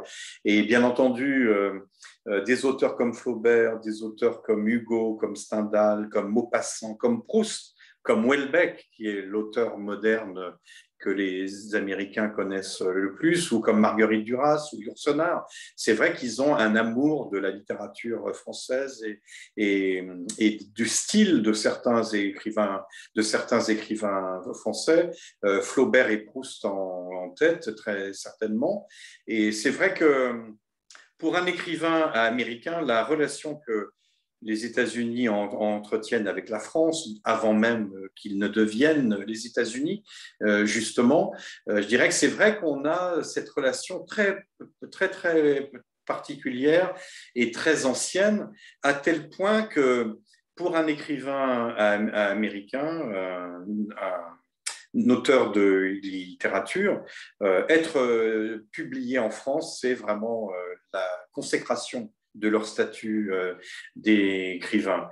Il y a souvent des auteurs qui ont été traduits dans tous les pays et à qui il manque la France. Eh bien, je crois que c'est vraiment une véritable souffrance pour un écrivain d'être traduit partout, sauf en France, et de ne pas être en mesure de venir à Paris, par exemple.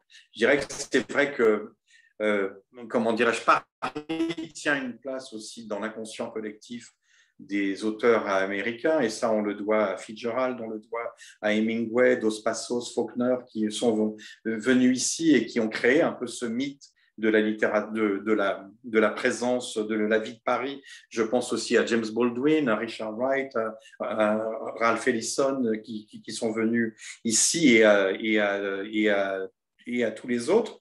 Mais à l'inverse, il y a ce dont les agents et les éditeurs américains parlent, qui s'appelle The French Curse, la malédiction française. Souvent, quand les Français s'emballent pour un auteur américain et qu'ils sont les premiers à l'acheter, tous craignent que finalement, ça veut dire que ce livre ne pourra pas du tout être publié dans d'autres pays. Voilà, je dirais qu'on a cette relation si singulière avec les États-Unis et avec l'Amérique, un grand nombre d'auteurs américains sont traduits dans notre pays à un moment où ils ne le sont pas forcément ailleurs. Et moi, je l'ai vu récemment avec certains auteurs que j'ai publiés. Eh bien, la réception critique de certains livres, je pense notamment au premier roman de Stephen Markley, Ohio. La façon dont ce livre a été reçu en France a permis à l'agent de céder les droits dans d'autres pays.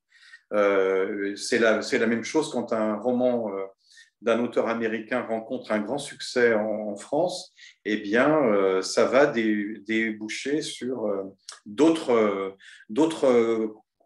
contrats de traduction dans d'autres langues. Donc, c'est vrai qu'on a une relation très particulière et c'est valable dans les deux sens.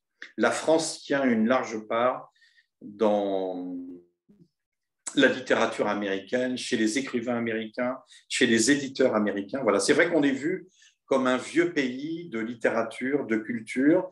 Et pour les auteurs américains, c'est un pays où ils se disent que les écrivains ont un statut particulier qu'ils aimeraient bien avoir dans leur propre pays. J'aimerais avoir votre avis, Francis, sur notamment l'appropriation culturelle et notamment sur ce qui s'est passé aux États-Unis avec Jeanine Cummins, qu'on recevra d'ailleurs bientôt. Mais justement, est-ce que vous avez été confronté à ces auteurs, à des auteurs qui, en ce sens, peut-être qu'avec leur récit, est-ce que leur roman était moins incarné? Est-ce que leur texte était moins incarné que des autochtones, par exemple? Est-ce que ça vous est arrivé justement de publier des auteurs en ce sens? Ou si cela arrive, quelle est votre position là-dessus? Alors, moi, je dirais que pour moi, la littérature, c'est le domaine de la liberté par excellence. Je dirais que je crois qu'un écrivain, il doit être à même de pouvoir écrire sur ce dont il a envie de parler, sur ce sur quoi il a envie de travailler.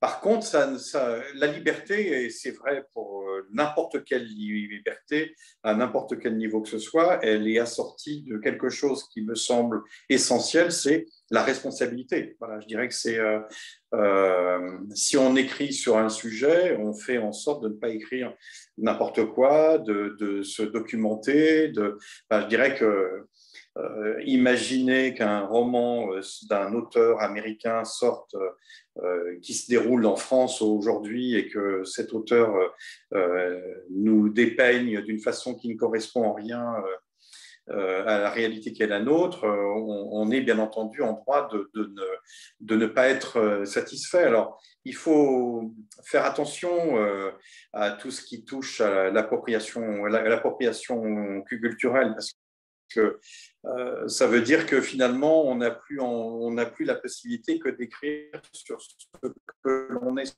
soi. C'est-à-dire qu'on limiterait les gens qui soient tout sauf celle de l'altérité. Et moi, je crois que c'était formidable que Flaubert puisse être Emma Bovary. Et je trouve formidable que par le temps puisse s'intéresser à des réalités qui n'ont rien à voir avec la leur. Après, bien évidemment, ils se doivent d'assumer la responsabilité qui va de pair de se donner du mal, de travailler, de se poser des questions, de réfléchir. Après,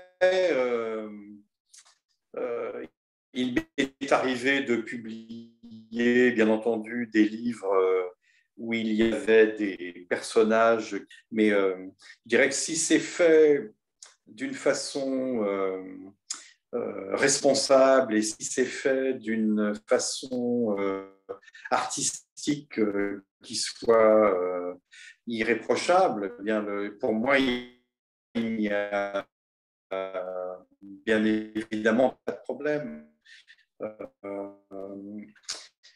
Et ça, c'est bon. Quand on a la capacité de pouvoir travailler sur cette œuvre, je n'ai pour ma part pas rencontré de problème chez les auteurs que je publiais. Et de la même façon, je n'ai jamais rencontré chez des auteurs ou amérindiens ou afro-américains ou asiatiques de moments où j'ai tiqué quand ils avaient un personnage de non-indien qui pouvait être blanc ou noir. Donc ça, je pense que on doit se garder de tout ce qui repose sur l'interdit que l'on imposerait à d'autres. Après, un écrivain, quand il explore des réalités qui ne sont pas la sienne, eh bien, se doit d'être responsable et se doit de travailler, d'être aussi respectueux. Voilà. De la même façon que quelqu'un comme Tony Hillerman, qui pendant des années a écrit des romans policiers qui mettaient en scène deux policiers indiens, des Navarros, Jim Chee et Joe Liporn, eh bien, ces livres, ils auraient très bien pu être écrits par un auteur indien, tellement le respect, la connaissance, le mal qu'il s'était donné à être fidèle à la réalité était éclatant sur chaque page. On est bien d'accord avec cela, j'imagine, pour beaucoup. Stéphanie. Oui, alors moi, je voudrais savoir, parce qu'on se rend peut-être pas forcément bien compte depuis la France, quel a été l'impact sur la littérature du 11 septembre dans la littérature américaine, justement. Donc, il y a des écrivains qui ont commencé à écrire dessus, parce que ça fait quand même maintenant un certain nombre d'années. Mais comment c'est dit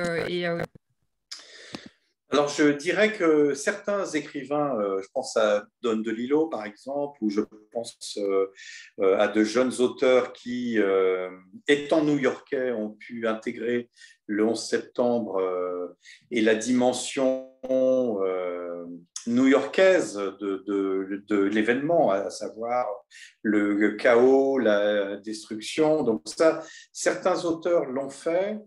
Après... je pense que c'est un événement tellement hors norme, y compris pour nous qui ne sommes pas américains, que ce n'est pas forcément évident de s'attaquer à ce sujet de front.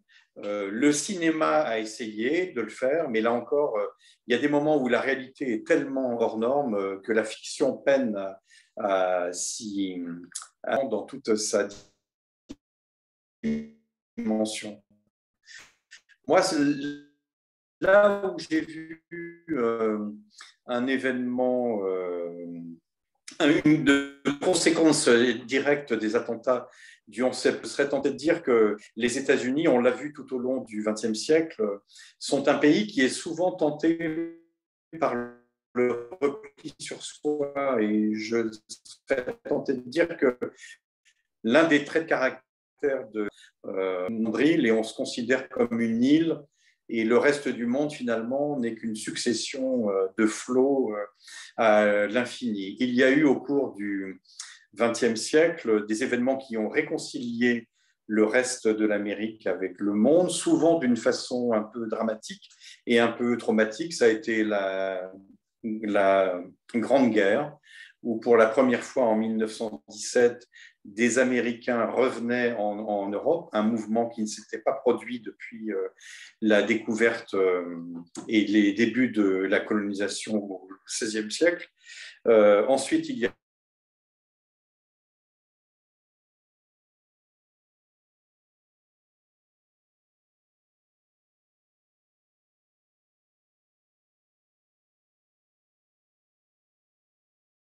était un endroit qui méritait qu'on lui accorde toute son attention et que l'Amérique ne pouvait pas ne pas entretenir un dialogue avec le monde, une vigilance. C'est vrai qu'on se dit que les terroristes des attentats du 11 septembre, qui étaient à peu près tous saoudiens, qui à une époque avaient été même formés avec l'argent de la CIA, ce qui était le cas d'Oussama Ben Laden à un moment donné, pour des raisons de politique au Moyen-Orient. Si les Américains avaient peut-être fait un peu plus attention à ce qui se passait là, peut-être qu'ils auraient vu venir ce qui s'est produit ce jour-là. Alors, ce qui a été la conséquence directe des attentats du 11 septembre, c'est qu'on a vu toute une génération de jeunes écrivains américains écrire des livres qui se passaient partout, sauf aux États-Unis, avec des personnages d'Américains, bien évidemment, mais en Amérique latine,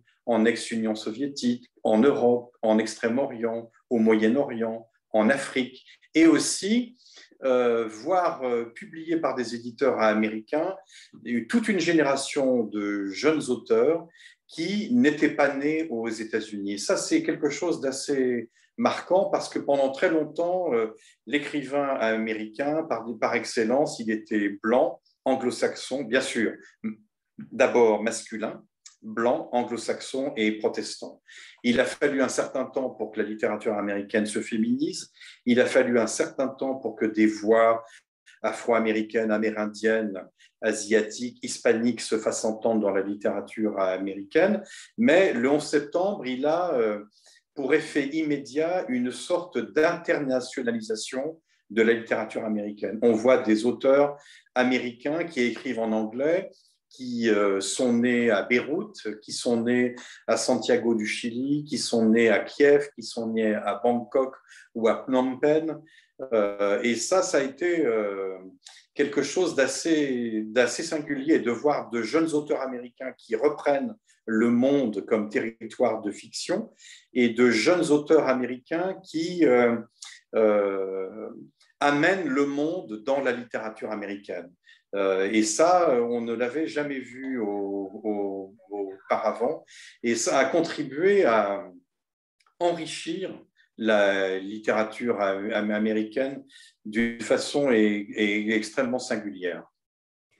Est-ce que justement c'est entre guillemets différent avec le mandat de Donald Trump où justement là peut-être les Américains se sont sentis, les romanciers en tout cas ont eu envie de d'écrire pour le coup pas le monde mais ce qui se passait actuellement dans leur pays puisqu'ils considéraient évidemment que c'était plutôt inquiétant.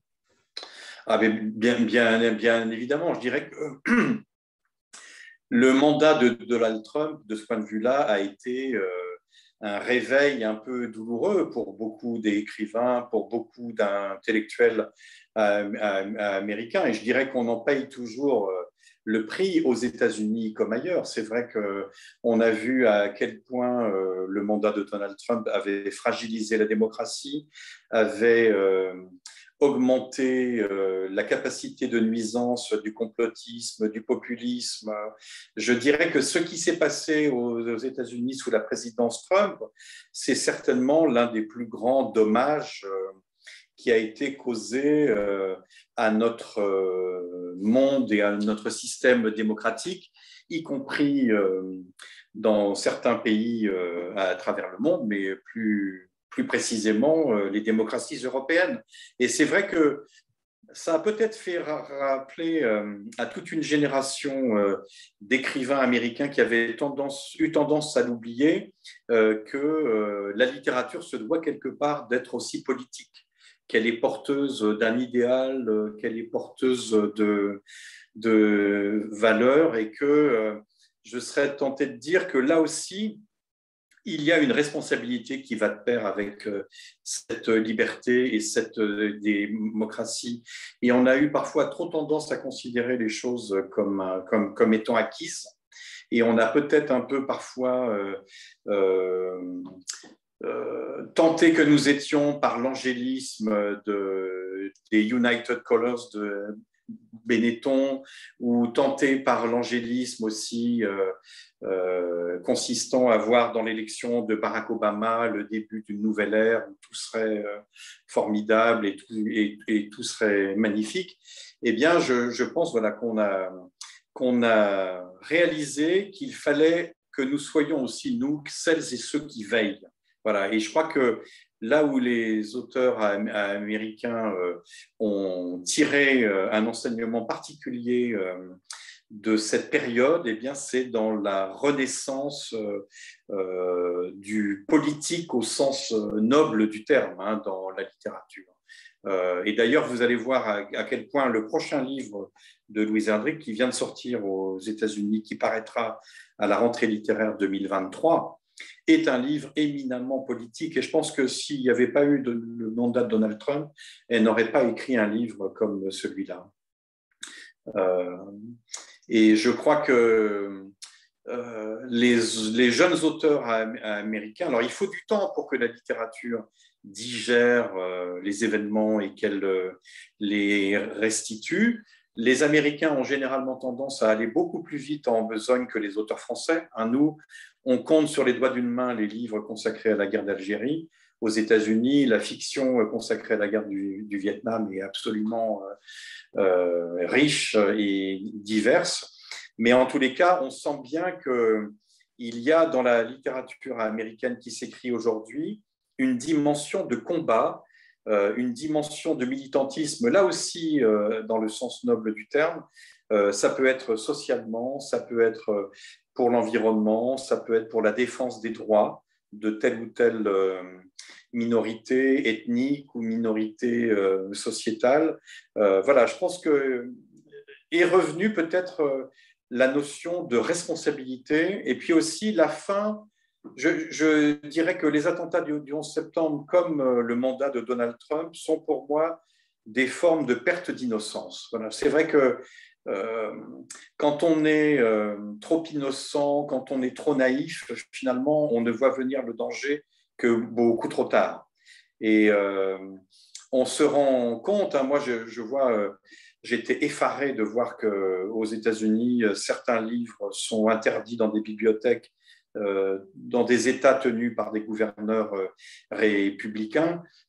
Ça peut être le Maus de Spiegelman, ça peut être un roman qui traite du racisme ou de l'homosexualité ou de la Shoah. Voilà, pour ça, on se dit, mais c'est quand même invraisemblable. Et je crois que ça nous rappelle, et ça rappelle les écrivains, comme tout le monde d'ailleurs, les artistes, quels qu'ils soient, et les citoyens, quels qu'ils soient, que nous devons d'être vigilants et de devoir veiller à ce que les choses ne dérapent pas et veiller à ne pas permettre que tous les discours soient tenus, que des choses puissent être remises en question, qu'il s'agisse d'acquis ou de vérité historique et établie. On le voit en ce moment avec la campagne d'Éric Zemmour. Je dirais que c'est vrai qu'il nous faut être vigilants les uns les autres, et les artistes et les écrivains et les créateurs doivent être au premier rang de ces vigilants-là. Merci. Anne ? Bonsoir à tous, bonsoir Francis, merci pour cette rencontre, pour le temps que vous nous consacrez, c'est passionnant. J'ai une petite question concernant le Festival America, je ne sais pas si vous pourrez y répondre, mais je vais quand même tenter ma chance. D'abord, est-on sûr qu'il aura lieu cette année ? Et ensuite, est-ce que vous avez déjà quelques noms d'auteurs à nous donner en avant-première pour nous faire rêver un petit peu ? Absolument. Alors écoutez, on travaille en ce moment, bien évidemment, à la prochaine édition qui aura lieu du 22 au 25 septembre 2022. Ce sera la 10e édition puisqu'on n'a pas pu avoir de festival en 2020, qu'il a été reporté en 2021 et qu'on a annulé à cause du Covid cette édition 2020. Donc 2022, 20e anniversaire, et on va accueillir, ce sera aussi le 530e anniversaire de la découverte de l'Amérique, 1492-2022. On a beaucoup parlé de littérature autochtone. Eh bien, nous allons accueillir plus d'une vingtaine d'écrivains du Canada et des États-Unis. Je vous entendais parler de Michel Jean, de Carl-Henri Picard-Sioui. Voilà, ils seront à Vincennes avec des gens comme Louise Erdrich, comme David Troyer, enfin voilà, la liste est longue, mais une grande délégation d'auteurs autochtones. Et on va aussi beaucoup s'intéresser à la question des voix, voilà, la voix des écrivains, à quoi sert la voix d'un écrivain. Il y aura certains des auteurs qui étaient là en 2002. On accueillera de nouveau Russell Banks et Richard Ford, qui avaient été parmi les premiers à répondre à notre invitation. Il y aura aussi une grande dame de la littérature américaine qui n'est jamais venue, qui s'appelle Joyce Carol Oates. Et puis toute une délégation d'auteurs, énormément de femmes, énormément d'auteurs engagés au sein de leur communauté afro-américaine, hispanique, asiatique. On va essayer d'avoir une Amérique qui soit, je dirais, tout le contraire de ce qu'a été dans sa tête l'Amérique de Trump pendant 4 années. Voilà, on va parler énormément de ce qui nous différencie, mais aussi de ce qui nous rapproche. Alors, la liste des auteurs est riche, hein, je ne pourrais pas tous les citer, mais il y aura Viet Thanh Nguyen qui a eu le prix Pulitzer il y a quelques années pour le sympathisant. Il y aura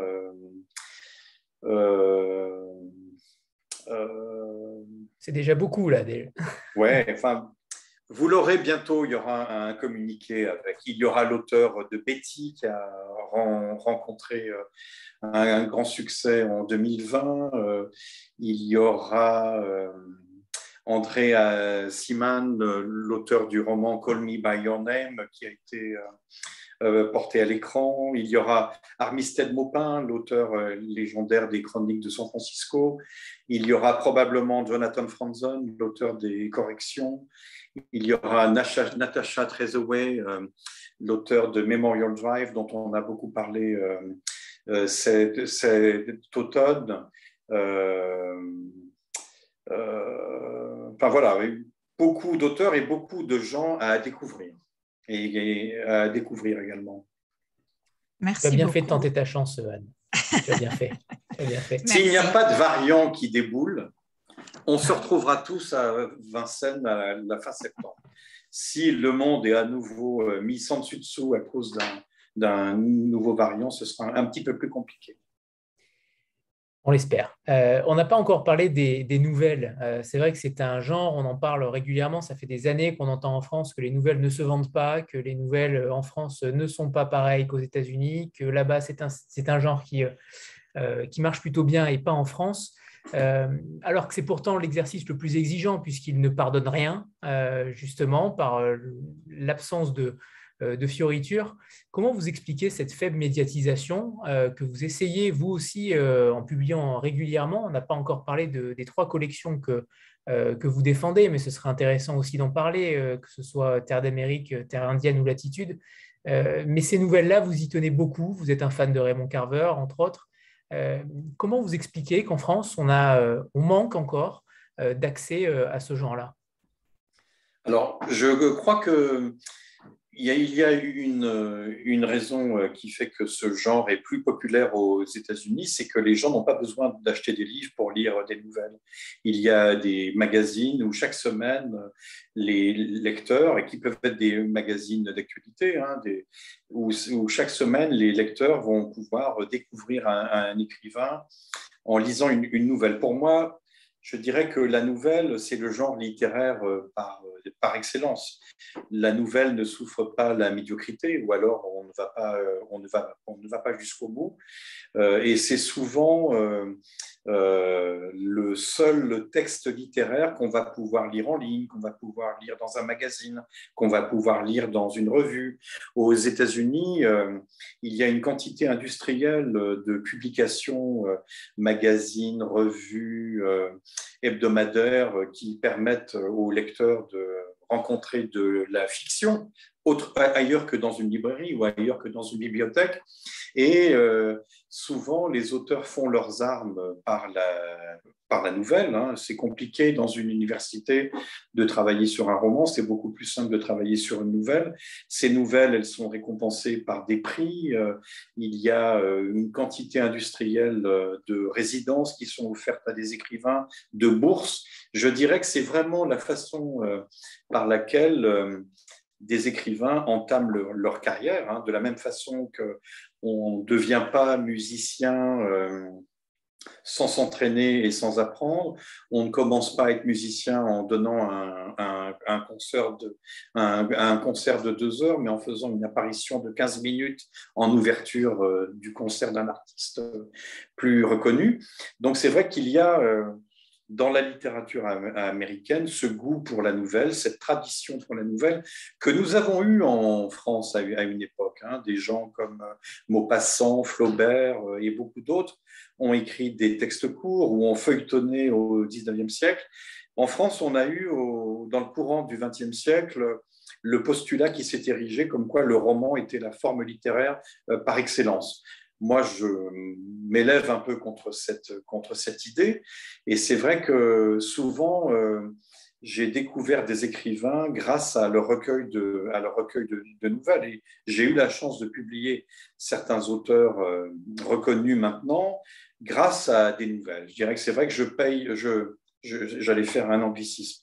J'accorde de l'attention, et non pas je paye de l'attention, j'accorde de l'attention à des recueils de nouvelles de jeunes auteurs, pas forcément publiés par de grandes maisons, parce que c'est souvent pour moi le moyen de trouver des gens qui ont ce petit quelque chose que beaucoup d'autres n'ont pas. Je dirais que l'univers d'un écrivain, on est en mesure de le déceler. Quand on est face à quelqu'un qui écrit un recueil de nouvelles irréprochable, où forcément toutes n'atteignent pas nécessairement la même intensité. Mais voilà, on sait quand on est en présence d'un écrivain. Et pour moi, la nouvelle, elle réserve un plaisir tout à fait particulier. Elle offre la possibilité en une soirée d'avoir un texte qui contient un monde en soi. Voilà, et qui va nous permettre de vivre une expérience, de partager le quotidien de personnages d'une façon unique. C'est vrai que les éditeurs français ont peur des nouvelles parce que, elles ne se vendent pas, ou elles ont du mal à se vendre. 2, les lecteurs font la fine bouche. Donc, il y a toute une dimension militante pour la nouvelle. Je pense être, sans me tromper, l'un des éditeurs français en littérature étrangère qui a publié le plus de recueils de nouvelles. Je pense que je dois en avoir à mon catalogue pas loin d'une 50aine. Et c'est vrai que je continue à le faire. Là, j'ai lu et j'ai découvert, grâce à un texte lu sur Internet, parce qu'on doit aussi dire que la littérature américaine aujourd'hui, elle s'écrit aussi sur Internet. Ça m'a permis de découvrir un jeune auteur indien qui est originaire du Maine, qui est Penobscot, une tribu dont on n'entend pas beaucoup parler. Il s'appelle Morgan Talty. Je pense à lui parce que son livre sort dans quelques semaines aux États-Unis. Et sans le travail qui est fait par des magazines en ligne, par des revues, eh bien, je n'aurais pas découvert ce jeune auteur qui est un talent extrêmement singulier et extrêmement fort, et on publiera son recueil de nouvelles probablement en 2023. Voilà, donc je dirais que pour moi, la lecture de nouvelles, c'est non seulement défendre un genre que je place au plus haut, mais c'est aussi la façon de découvrir des écrivains, de leur mettre le pied à l'étrier. Et c'est une façon aussi de repérer des gens. Voilà, je n'ai jamais été déçu, bien au contraire. Les auteurs qui m'avaient ébloui avec leurs nouvelles sont des gens qui ont continué à me surprendre et à me combler en tant que lecteur par la suite. Vous dites souvent que la littérature indienne, et je reviens justement à Louise Erdrich, que la littérature indienne, c'est un petit peu la littérature américaine par excellence, et notamment par son oralité. Est-ce que justement, et j'avais une question aussi un petit peu plus complémentaire, on entend peu parler des Indiens d'Amérique, de moins en moins en tout cas. Est-ce que la question noire, justement, est-ce que le racisme aux États-Unis a éclipsé la question indienne? Est-ce qu'il ne peut pas y avoir aux États-Unis deux mêmes combats sur le même plan? Alors, il y en a forcément un. La grande différence entre les Noirs américains et les Indiens, c'est qu'ils ne vivent pas nécessairement au même endroit. D'abord, il faut savoir que tout au long de l'histoire des États-Unis, on a grosso modo déplacé les Indiens de plus en plus loin vers l'ouest, ou alors leurs tribus ont été éteintes dans les territoires qui étaient autrefois les leurs. Donc, je dirais qu'il y a eu une vitalité du monde indien, encore une fois, à quelques exceptions près, à l'ouest du Missouri et du Mississippi. Les Indiens ne sont pas par essence très urbains, ils sont plutôt, on va dire, dans des communautés rurales, qui leur ont d'ailleurs servi un peu de protection par rapport au poids de la culture américaine. Donc, je dirais que globalement, les Indiens, et d'ailleurs, c'est comme ça qu'on les appelait dans l'inconscient collectif américain, on les appelait prairie niggers, les nègres des prairies. Ils ont rempli la fonction que les Noirs occupaient dans le sud ou dans le nord, et ils ont partagé les mêmes problèmes, ils ont souffert de la même discrimination, mais c'est vrai qu'on ne s'est pas beaucoup intéressé à l'Amérique rurale au fil du XXe siècle. Alors, avec l'arrivée de Trump, on s'y est intéressé un peu davantage, mais pas forcément sous le meilleur angle. Mais c'est vrai que les Indiens sont aussi numériquement nettement moins importants en termes de population que les Afro-Américains. Il y a, on va dire, 3 à 4 millions d'Indiens aux États-Unis et il y a peut-être 10 fois plus de Noirs aujourd'hui. Donc je dirais que le poids électoral n'est pas le même. Et on a beau dire, mais quand on ne pèse pas dans les élections, eh bien, c'est vrai en France, aux États-Unis comme ailleurs, eh bien, on n'existe pas dans le discours des hommes politiques.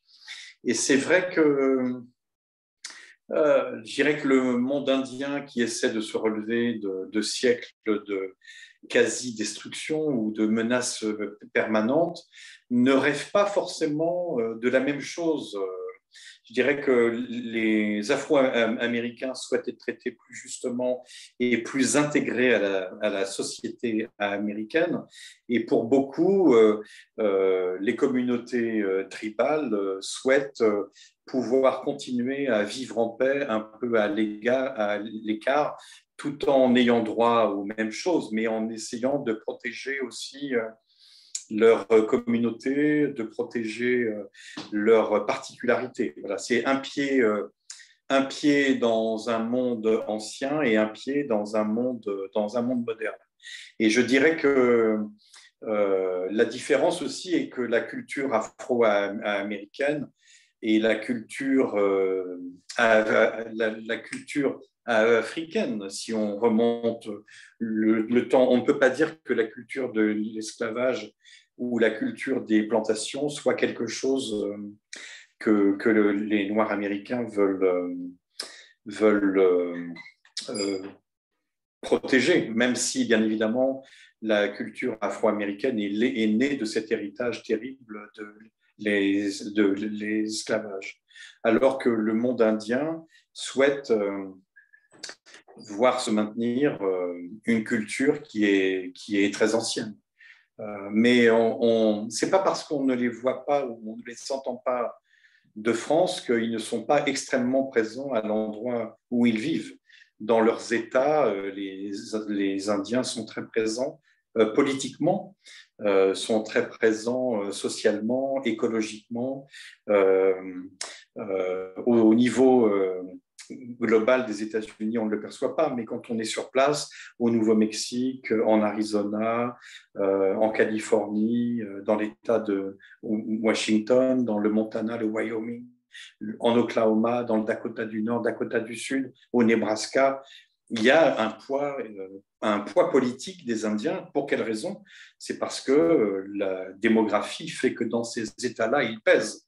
Le Nouveau-Mexique, la population indienne, c'est 15% de la population globale.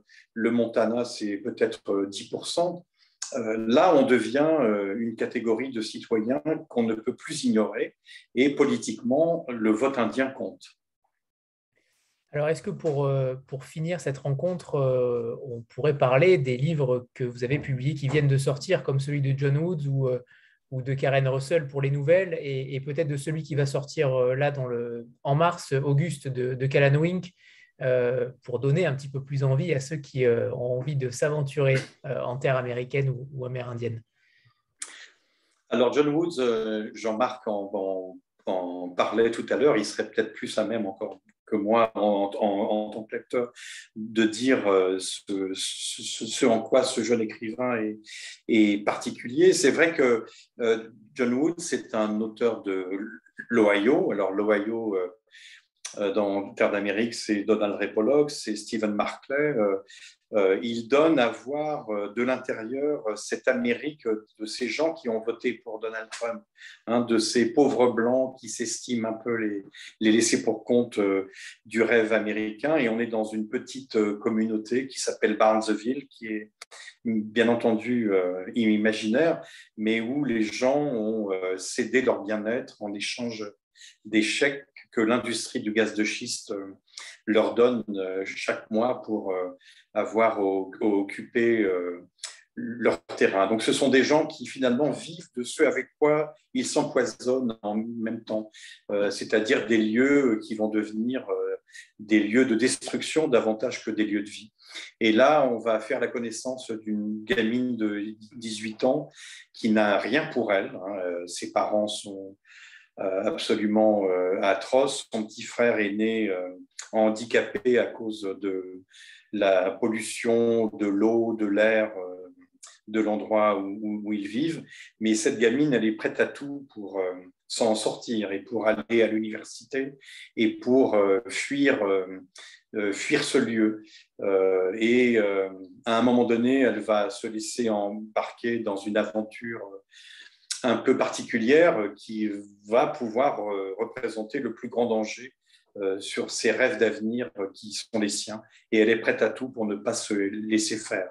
Je dirais que pour moi, c'est la petite sœur de tas de personnages de la littérature ou du cinéma ou des séries télé américaines. Ça peut être la jeune Ruth de Ozark. Ça peut être l'un des personnages de certains auteurs de romans noirs. Je dirais que ce n'est pas forcément l'Amérique dans ce qu'elle a d'ailleurs de plus aimable, mais le mérite de John Woods, c'est de nous faire voir ces Américains-là sans manichéisme, à la fois dans toute leur humanité et en même temps aussi dans toutes leurs problématiques.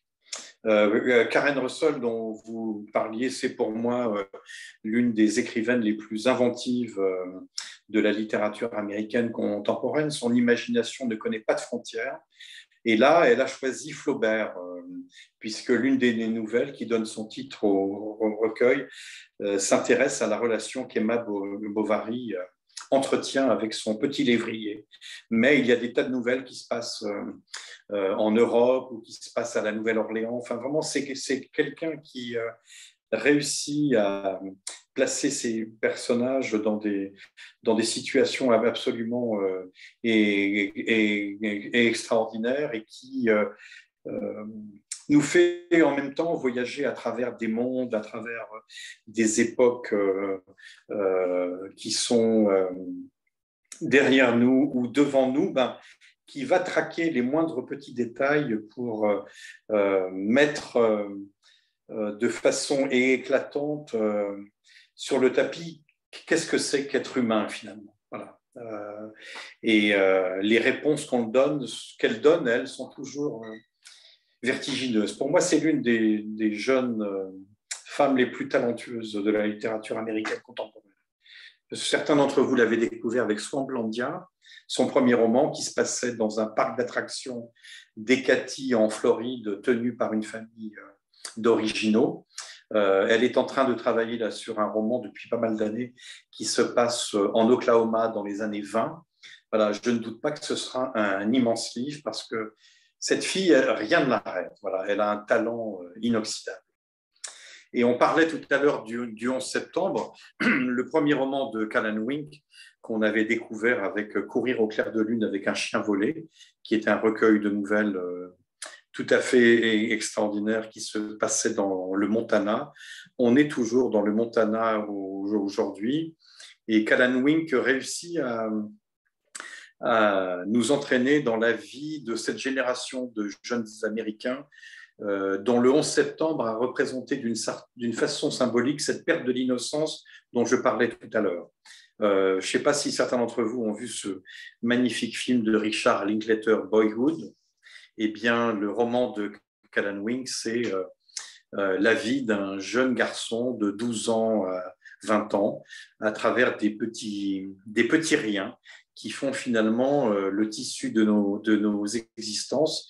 Et ce tableau impressionniste, comme le disait tout à l'heure Sarah Gürsel pour Louise Erdrich, eh bien, nous permet de partager cette expérience particulière. Qu'est-ce que c'est qu'être aujourd'hui un jeune Américain? Merci. Allez, on finit peut-être avec Stéphanie qui avait une dernière question. Après, on vous libère. Francis, merci pour votre générosité. C'est appréciable. Stéphanie, c'est à toi.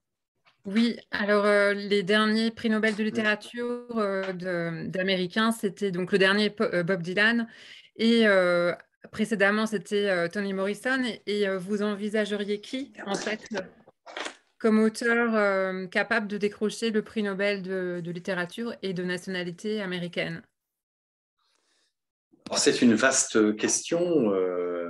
C'est vrai que je pense qu'il y a des auteurs comme Cormac McCarthy ou Don DeLillo ou Paul Auster ou Russell Banks, Richard Ford qui mériteraient d'avoir ce prix. Voilà, des gens qui ont contribué à la littérature américaine de ces 50 dernières années. Après, je pense qu'il y a certainement dans les années à venir, et on sait très bien que beaucoup d'auteurs américains couronnés par le Nobel ont vu un jour le prix Pulitzer les récompenser. Je pense qu'un jour, un écrivain comme Colson Whitehead aura le prix Nobel. Je ne sais pas si c'est dans 5 ans, dans 10 ans, dans 15 ans, mais en tous les cas, il est de l'envergure de ces auteurs qui pourront y prétendre. Pas mal d'articles parus dans la presse française ces dernières semaines à propos du dernier roman de Louise Erdrich ont dit aussi qu'elle serait à un moment donné dans la liste des nobelisables. En tout cas, je pense qu'il y aura certainement des auteurs américains appartenant à des minorités qui seront parmi les prochains écrivains américains récompensés par le Nobel. Ça ne fait aucun doute. C'est dit.